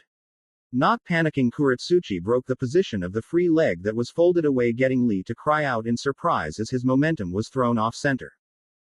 A small grunt escaping from Lee's gritted teeth as his back collided with the unforgiving ground. Lee looked up to see a shadow falling over him. Kuritsuchi fell with a loud battle cry as she dropped a falling axe kick straight to Lee's head. Lee was quicker, however, and rolled out of the way of Kunoichi's kick, and before she could realize that her kick missed, Lee had already delivered a powerful elbow to her gut, making her gasp breathlessly. Lee followed up with a powerful two-punch combo, knocking Kuritsuchi to the ground, where she sprung back up after tumbling a few feet away. Kuritsuchi looked at Lee with a confident smirk as she rubbed away the scoff marks on her cheek from Lee's last punch. Lee, gaining more confidence thanks to his successful attacks, exploded from his spot, kicking up a wave of dust from the speed behind his muscle. Kuritsuchi looked around in alarm, seeing Lee just disappear, eyes widening when she sensed Lee standing behind her. Her instinct to spin around and be face to face with her opponent was even too late as Lee ushered Kuritsuchi into the air with a swift kick to the lower spine that had her cry out in pain. Not even a moment later, Lee was behind the airborne Kunoichi, mimicking her body positioning perfectly using the shadow of the dancing leaf. The power of Lee opening the first gate without verbalization left Kuritsuchi stunned and vulnerable to Lee's attack. The wrappings around Lee's hands slowly snaked around Kuritsuchi and encased the Kunoichi in a tight cocoon that Lee hugged to his chest. Beginning to spin violently, Lee and the immobilized Kuritsuchi began to spike down towards the ground. The crowd held their breath as the collision with the earth below created a loud explosion, knocking dust rock into the air, hampering sight. Lee was the first to emerge from the shroud of dust, kneeling a few feet from the small crater, panting slightly due to exhaustion. The proctor looked over to Lee to find him staring intently at the site of impact with an unreadable determination on his face.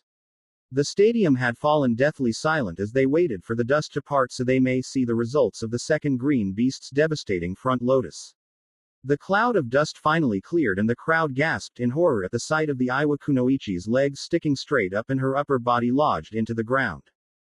Lee had his head tilted to the side not because he had just severely hurt a shinobi with his move but because the impact of the front lotus had felt different than it should have.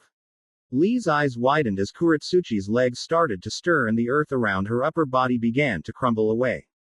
The Iwa princess let out a small sigh as she sprung back up to her feet with an irritated expression in play. That was pretty close, good thing these darn earth golems are so sturdy and can take what you were dishing out. But next time you should hold off on releasing those bindings. With that, Kuritsuchi quickly closed in on Lee and delivered a mighty uppercut of her own, leaving Lee on his back with a startled expression. Lee managed to gain motor control over his mouth and nodded his head, taking what Kuritsuchi said to heart.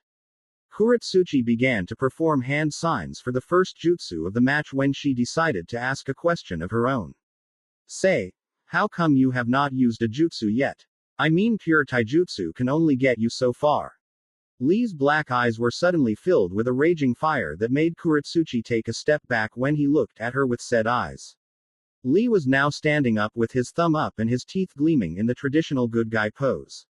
I'm glad you asked. You see, I was born with absolutely no talent for nin or genjutsu, so it is my dream to prove to the world that I can become a genius with my hard work and taijutsu. The overwhelming passion in his voice managed to convince a few people in the crowd he could, but Kuritsuchi was not one of them. Her expression, in a word, was skeptical. Cage Booth. While normally I disagree with my foolish granddaughter, I believe her to be right in this matter. That boy should just give up or become an academy instructor. Onoki said with a small shake of his head at the foolish bushy-browed Chunin hopeful. A shinobi was meant to be able to use the arts of ninjutsu and genjutsu. If a person could not do so, then they were not capable to be a shinobi, simple as that. Now I don't know about that Tsuchikage dono. If you recall, Maida Guy uses solely taijutsu and is in fact training young Lee. To simply dismiss the boy because of conditions of his birth would be a foolish decision. Minato responded with a calm smile, knowing just how powerful Guy is and just how similar Lee was to the elder bushy-browed man. That is true, Hokage Dono. However, back to the purpose of these exams, neither Rock Lee nor Kuritsuchi has shown any reason to be promoted to Chunin. I mean, they are just running at each other and seeing who can hit harder and faster. The Mizukage pointed out with a small smile on her lovely face. That assessment got an affirmative grunt from the hulking Raikage, who was more than interested in the impressive taijutsu using genin. As impressive as the boy is with his hand-to-hand combat, it is not enough. He isn't thinking logically, and that could get any team he is part of killed. He needs more seasoning. That statement got a round of nods from the cages assembled. Minato looked over to where Guy was standing up with a large grin and a thumbs up as he peered down at his favorite pupil. Minato smiled when he heard Guy shout for Lee to take them off, already familiar with how Guy trained. Combat field. Lee's eyes widened momentarily at getting permission to remove the weights hidden behind his orange leg warmers. Kuritsuchi had other plans as she shot off a ball of flames at Lee that, when it neared Lee's position, exploded, confusing Kuritsuchi, since that shouldn't have happened. That was when Lee appeared suddenly in front of Kuritsuchi and hit her with a rising kick that took the young Iwa teen off her feet. Lee appeared over Kuritsuchi's rising form and slammed her back towards the earth with another powerful heel kick.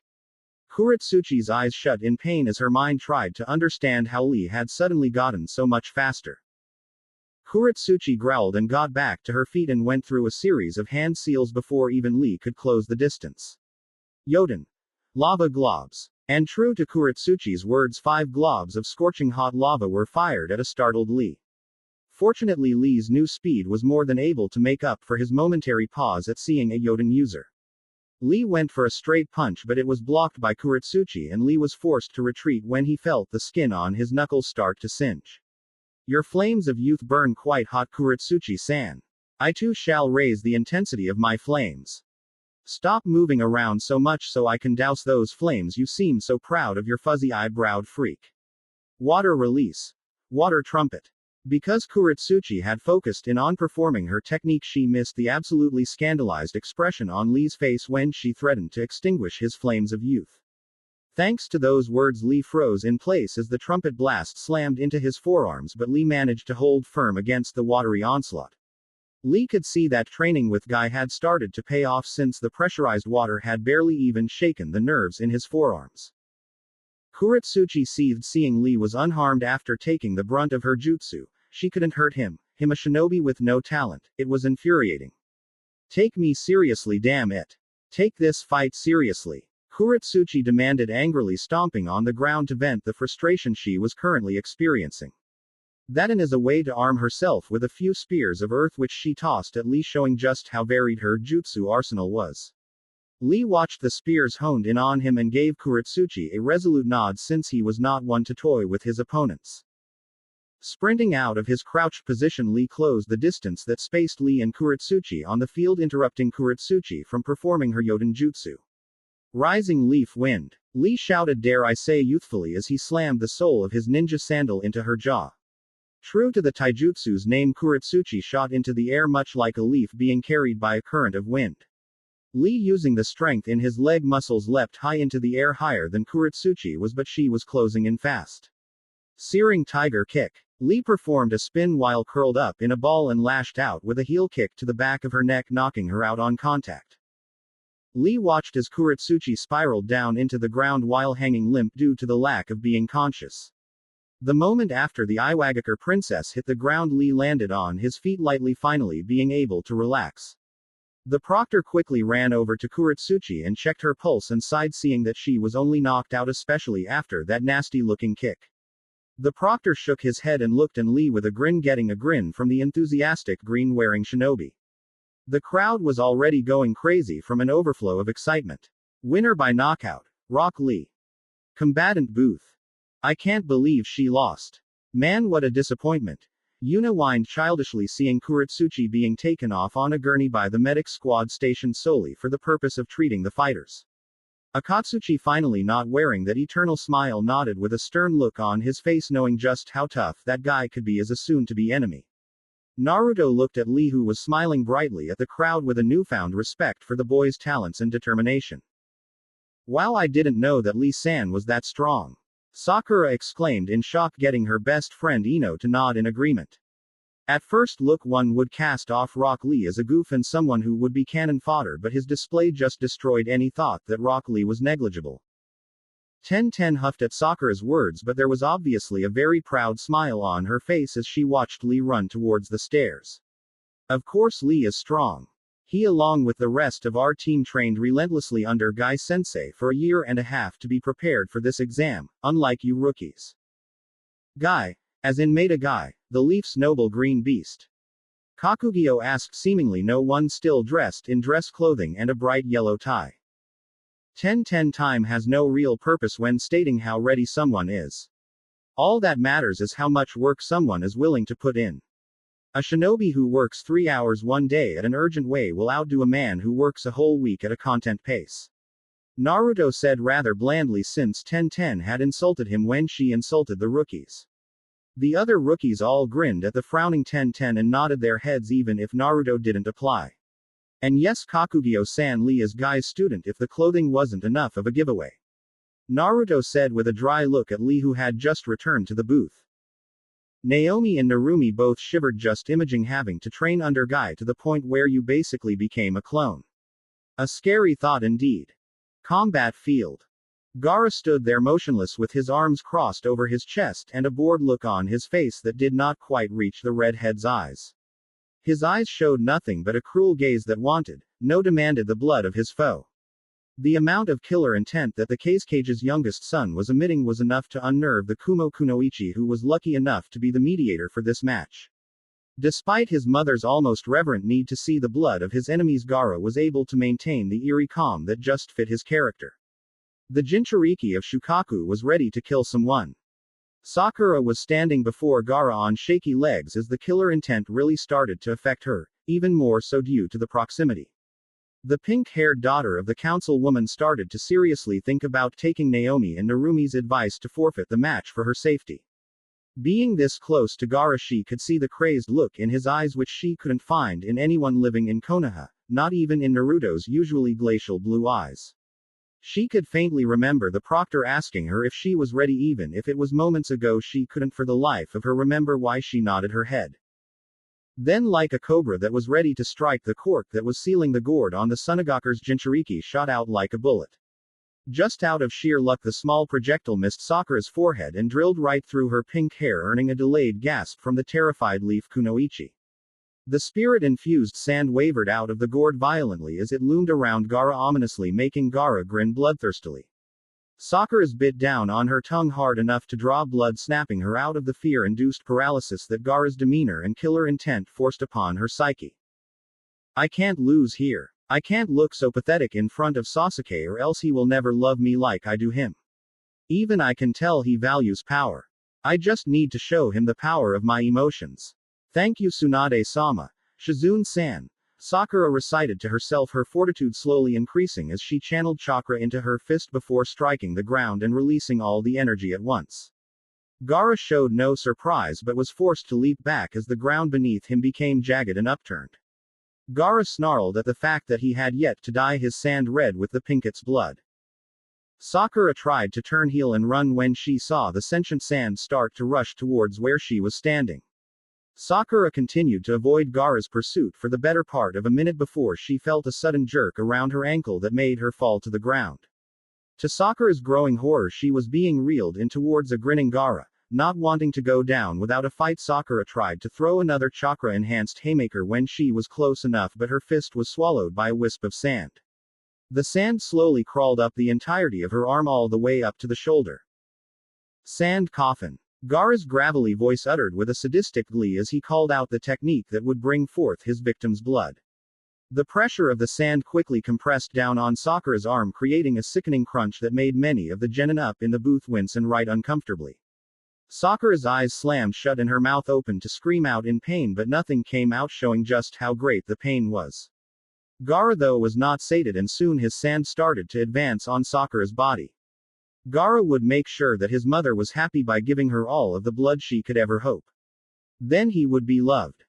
The proctor had seen enough and knew that the pink-haired girl was in no state to continue the fight from the demon from the hidden sand. She frowned, seeing that Gaara would not be exercising any restraint, meaning she would need to act. The proctor then fired a quick lightning release technique using the elemental advantage to force the sand to disperse momentarily. Using a shunshin to get to Sakura, then to get her to the medics in the tunnel before Gaara tried to kill her once more, the Kumo Kunoichi reappeared on the field. Winner by technical knockout, Gaara Sabaku.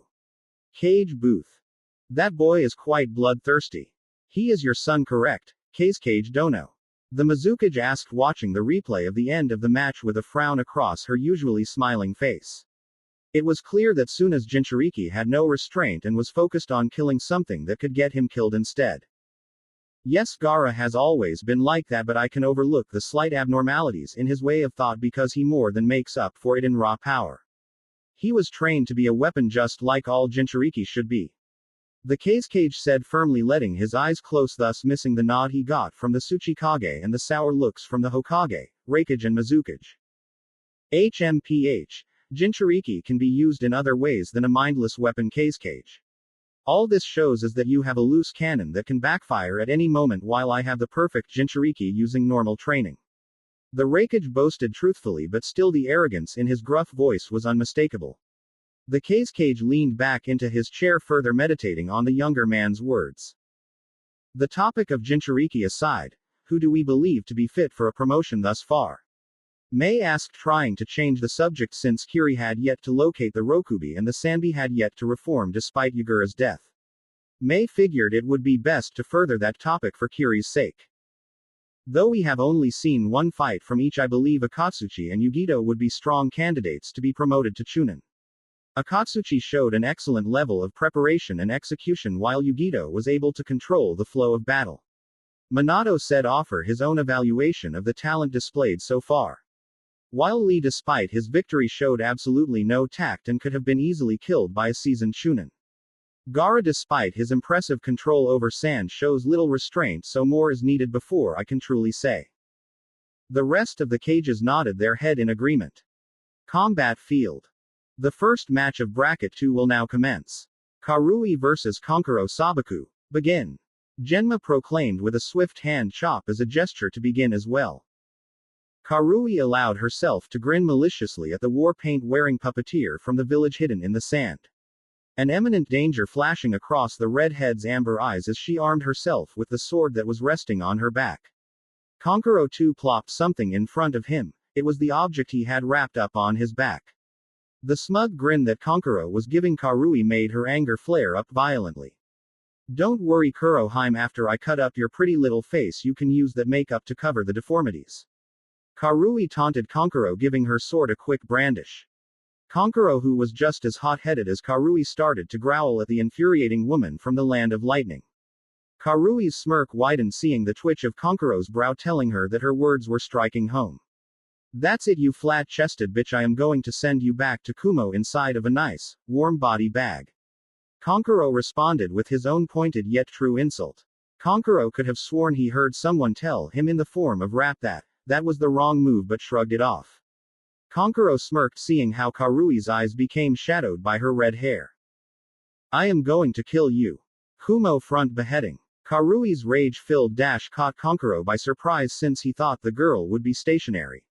Acting fast, Konkuro attached his chakra strings onto the back of large object in front of him.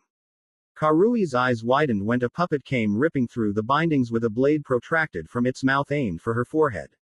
Bring her sword up. Karui parried the stab, forcing Konkuro to pull his puppet crow back to keep some form of defense against Karui, who obviously preferred close-range combat. Makeup and dolls. Kurohime, I can't say that I am all that surprised. I'll make you choke on those words, Kumo trash, actually just die. The crowd was baffled by why these two young ninja hated each other so much, since all of the matches outside of Gaara's were rather tame. Konkuro had two of his fingers twitch slightly, and the elbow joints on Crow popped open and fired a dark purple sphere from each open tube. Karui immediately identified those spheres as poisonous and leapt back to avoid being swallowed up by the toxic fog. Konkuro, with another slight inching of his fingers, dislocated Crow's jaw, and a plethora of kunai were fired from the puppet's gullet into the cloud of hazardous fog. Karui, who was a good few feet behind the cloud of poison, heard the kunai being fired from Konkuro's doll, as she so fondly called them, and held her sword up, using her training to deflect the kunai, hence saving her from life as a pin cushion. Karui stopped her skillful movements when there was a lull in the kunai. Realizing that Konkuro was waiting for the fog to part, Karui went on the offensive, timing her jump perfectly to come down on Konkuro, who was looking around for the red-headed swordswoman. Karui's eyes gleamed with excitement, feeling her victory growing near. Konkuro's eyes narrowed. He could not find the foul-mouthed red-head from Kumo, which he found odd, seeing as there wasn't many places to hide in the arena. The puppeteer's danger senses went off, and he looked up to see Karui falling down with the tip of her sword pointed directly at his shoulder. Cursing, Konkuro quickly manipulated Crow to not only defend him but call upon a hidden blade to stop the kunoichi's sword, if only for a moment. Karui grinned, since Konkuro's move was rather obvious, and with a slight change in her grip she readjusted the angle at which her steel fell. Kumo sighed, beheading. With one quick slash, Karui landed on her feet, and a moment later the arm with the hidden blade on it fell to the ground, cut clean off. Konkuro clicked his tongue on his teeth and went to repair the easy fix, however a gleam out of the corner of his eye forced him to bring Crow in front of him once more. Konkuro ducked quickly when he saw that it was Karui's blade that was threatening to behead him, like it had already done to Crow. Konkuro was beginning to get nervous, seeing as Karui was slowly getting closer and closer to him, which would end with him losing. Konkuro glanced around for the arm and head that he had lost to Karui's blade, in hopes that he could somehow find them and get Crow back to full functionality. His scavenge was cut premature when he looked down at the shining point of Karui's sword at his neck. Konkuro silently cursed his luck. Out of everyone in the tournament he was matched off against her, and she was a close-range fighter to boot. Konkuro, finding the bladed arm behind Karui, managed not to smirk at his new chance for victory. Konkuro moved his hand in what he thought to be a discreet way, however Karui saw it coming and grounded her heel down on his hand. Konkuro groaned in pain, feeling a few of the smaller bones in his hand being crushed underneath Karui's foot. Konkuro looked up defiantly, only to wish he had not when he saw the smug smirk on her tanned face. Konkuro hissed lightly when he felt the edge of Karui's weapon cut into his skin just enough to draw the crimson liquid of life. Give up, Kurohime, or you will be the one going home in a body bag. Karui offered, which only served to rile up Konuro even more, but only this time there was nothing he could do aside from conceding. I submit. Winner by verbal surrender, Karui. Karui quickly put away her sword and let a wide grin spread across her face as she basked under the crowd's admiration. Karui ran around the stadium once, blowing kisses to the handsome men she found in the stands with no shame. Combatant booth. Samui slapped her palm against her face and looked away from the scene of her teammate making a fool of herself with obvious embarrassment. I really wish Karui would be cool sometimes. Samui stated, even-temperedly, getting a slight nod from her white-haired squad mate who was looking down at Karui with a deadpan. But with how she acts, it only makes you look cooler in comparison, Samui-san. Naruto said with a small grin directed at the busty, blonde Kunoichi. Yugito chuckled, seeing Samui's eyes shimmer with appreciation. Yugito knew just how much her best friend valued the cool appearance, and having someone else compliment her coolness was greatly appreciated. Karui made her way back to the booth while Konuro went to find his sensei in the crowd as the proctor called for the next combatants. Naomi, being one of those combatants, walked over to Naruto, unsure of how this was going to go but determined to do it. Ni-san, I'd feel a lot better if you'd wish me luck, Naomi muttered lowly, looking down, still somewhat uncomfortable with Naruto's intense gaze. Naruto looked at the daughter of the Hokage, whose head was bowed with an unreadable expression in play. Narumi watched on, wondering just what Naruto would or wouldn't say, since he and Naomi were never on friendly terms. Luck should have no effect on your battle. The work you put into getting to this point should be more than enough to get you through this, should it not? Naomi's eyes widened and her head flung up to see Naruto standing there with his eyes closed and no facial emotion whatsoever. Eventually Naomi nodded her head with a small smile, since Naruto didn't insult her. Sure, he didn't do what she asked, but he did reassure her in his own way. The message. Trust in your training. Combat field. 10-10 stood there glaring at Naomi for reasons that Naomi could only speculate, since she had not even met the girl before the exams. 10-10, who was staring holes through Naomi, was going into a whole inner monologue. A girl like her is given everything just because she had the right parents. Power, popularity, a lavish lifestyle, those were all things Kami bestowed upon her and her siblings. While my father and I are forced to scrape by with the funds he gets from the weapons shop. It took me hours upon hours to perfect my aim, and now it is time to show everyone watching just how true my path is. The moment the word go left the Suna proctor's lips, 10-10 had already began her barrage of kunai and shuriken, each with a terrifying accuracy. Naomi's eyes widened, not expecting the bun-wearing Kunoichi to be so gung-ho with her attack, but nonetheless she cartwheeled over to the left and out of the space of the weapon's barrage. Flashy, yes, but effective. Naomi didn't have time to press forward, as a second barrage was already raining down on her, forcing her to retreat further along the field. Naomi silently wondered just how many kunai and shuriken 10-10 had, seeing her already armed with more. Stay still, would you? 10-10 growled, showing her frustration, getting Naomi to blink from the audacity behind her request. Focusing back in, Naomi raced forward, avoid a handful of kunai that flew by her, cutting a few strands of her vibrant red hair. Naomi, now close enough, threw a closed fist towards 10-10 jaw. However, training with a team of taijutsu experts paid off for the clan-less Kunoichi. Leaning back at the last moment, 10-10 forced Naomi's fist to soar harmlessly over her face before she quickly brought her knee up, striking an unprepared Naomi dead in the stomach. The pain tolerance developed in training with her mother helped Naomi shrug off the strike and score a slug straight to the side of 10-10's skull. Frowning at the outcome of the short-lived taijutsu exchange, 10-10 decided to stick to her strength, her weapons. Rolling a scroll over her forearm, 10-10 unsealed two Fuma shuriken and held one in each hand. Naomi, who was near the trees that they put into the area, quickly took shelter behind the thick wooden trunk as the sound of the large shuriken thumped and embedded themselves in the wood. 10-10 frowned at seeing Naomi hide in the woods, but quickly smiled, having a thought on how to draw out the hiding leaf Kunoichi. 10-10 pulled out a new scroll and held it horizontally, directing it at the trees. From the scroll came a large metal sphere with metal spikes protruding from every few inches on the metal sphere. With a small yell and a pulse of chakra, the dangerous metal orb flew at the trees, bouncing off the tree trunk, showing an explosive note already sizzling. Boom! The metal sphere exploded in an impressive display of fireworks, completely destroying the trees that were nearby. A shadow raced from the wreckage, one that the crowd, Junin, Cage and 1010 all picked up on. 1010 was already in pursuit, refusing to give up the advantage she had gained. Both 1010 and Naomi came to a sliding stop in unison, only with 1010 holding yet another scroll in her arms. Ninja Art. Metallic Dragon. 1010 stomped on the scroll and out came a large dragon completely black, consisting of shuriken and kunai. The dragon exploded forth the metal, scratching on metal, making it seem like a shrill roar as it slammed down on Naomi. Naomi's family minus Naruto were all displaying a great amount of concern when the dragon rose up, showing Naomi riddled with kunai and shuriken. 1010 smirked as the dragon lost its form, showering an unused portion of the field in ninja tools. Just as 1010 was about to proclaim her win, Naomi went up in a poof of smoke. 1010 looked around in alarm, seeing her defeated opponent no longer in place. Naomi appeared behind 1010 and swept her legs out from under her, causing the weapon's user to fall onto her stomach.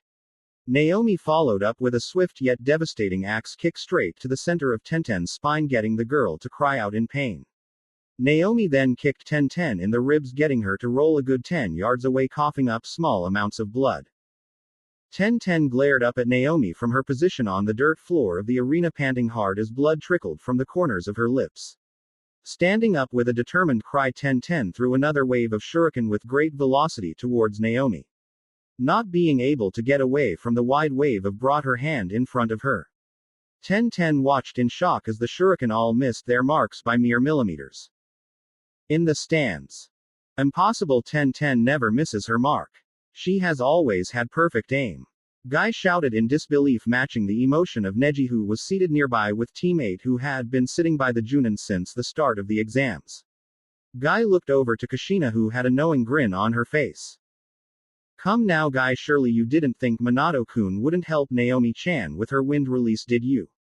Kushina's grin grew seeing Guy's look of disbelief, and with a small pump of her fist she shouted out for her daughter. Finish her, Naomi-chan. Combat field.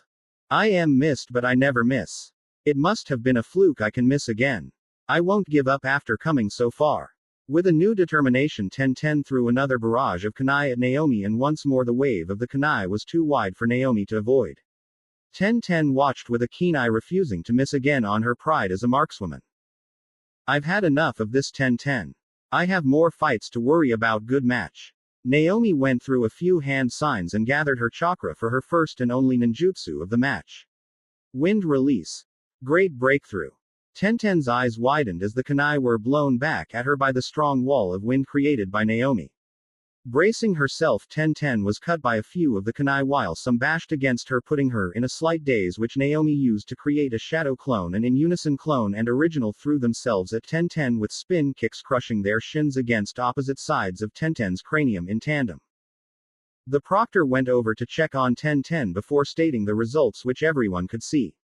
Winner by knockout, Naomi Namikaze Uzumaki. Naomi gave a slight bow to the crowd before returning to the booth.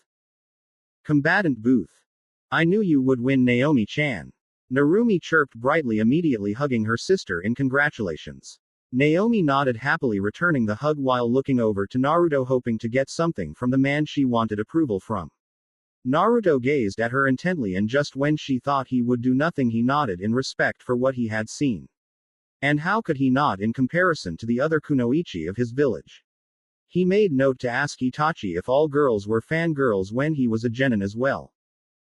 Genma called for Fu and some mummy from the small village known as Odogakure, which had an interesting contraption on his arm. The mummy got a small pat on the back from his shinobi teammate as he walked down the stairs. Fu let a sad frown come to her face seeing her teammates shun her, and with that she followed the Odo mummy. Fu paused, feeling a hand on her shoulder. Turning around slowly, she was met instantly with Naruto's blue eyes. You got this, Fu-chan.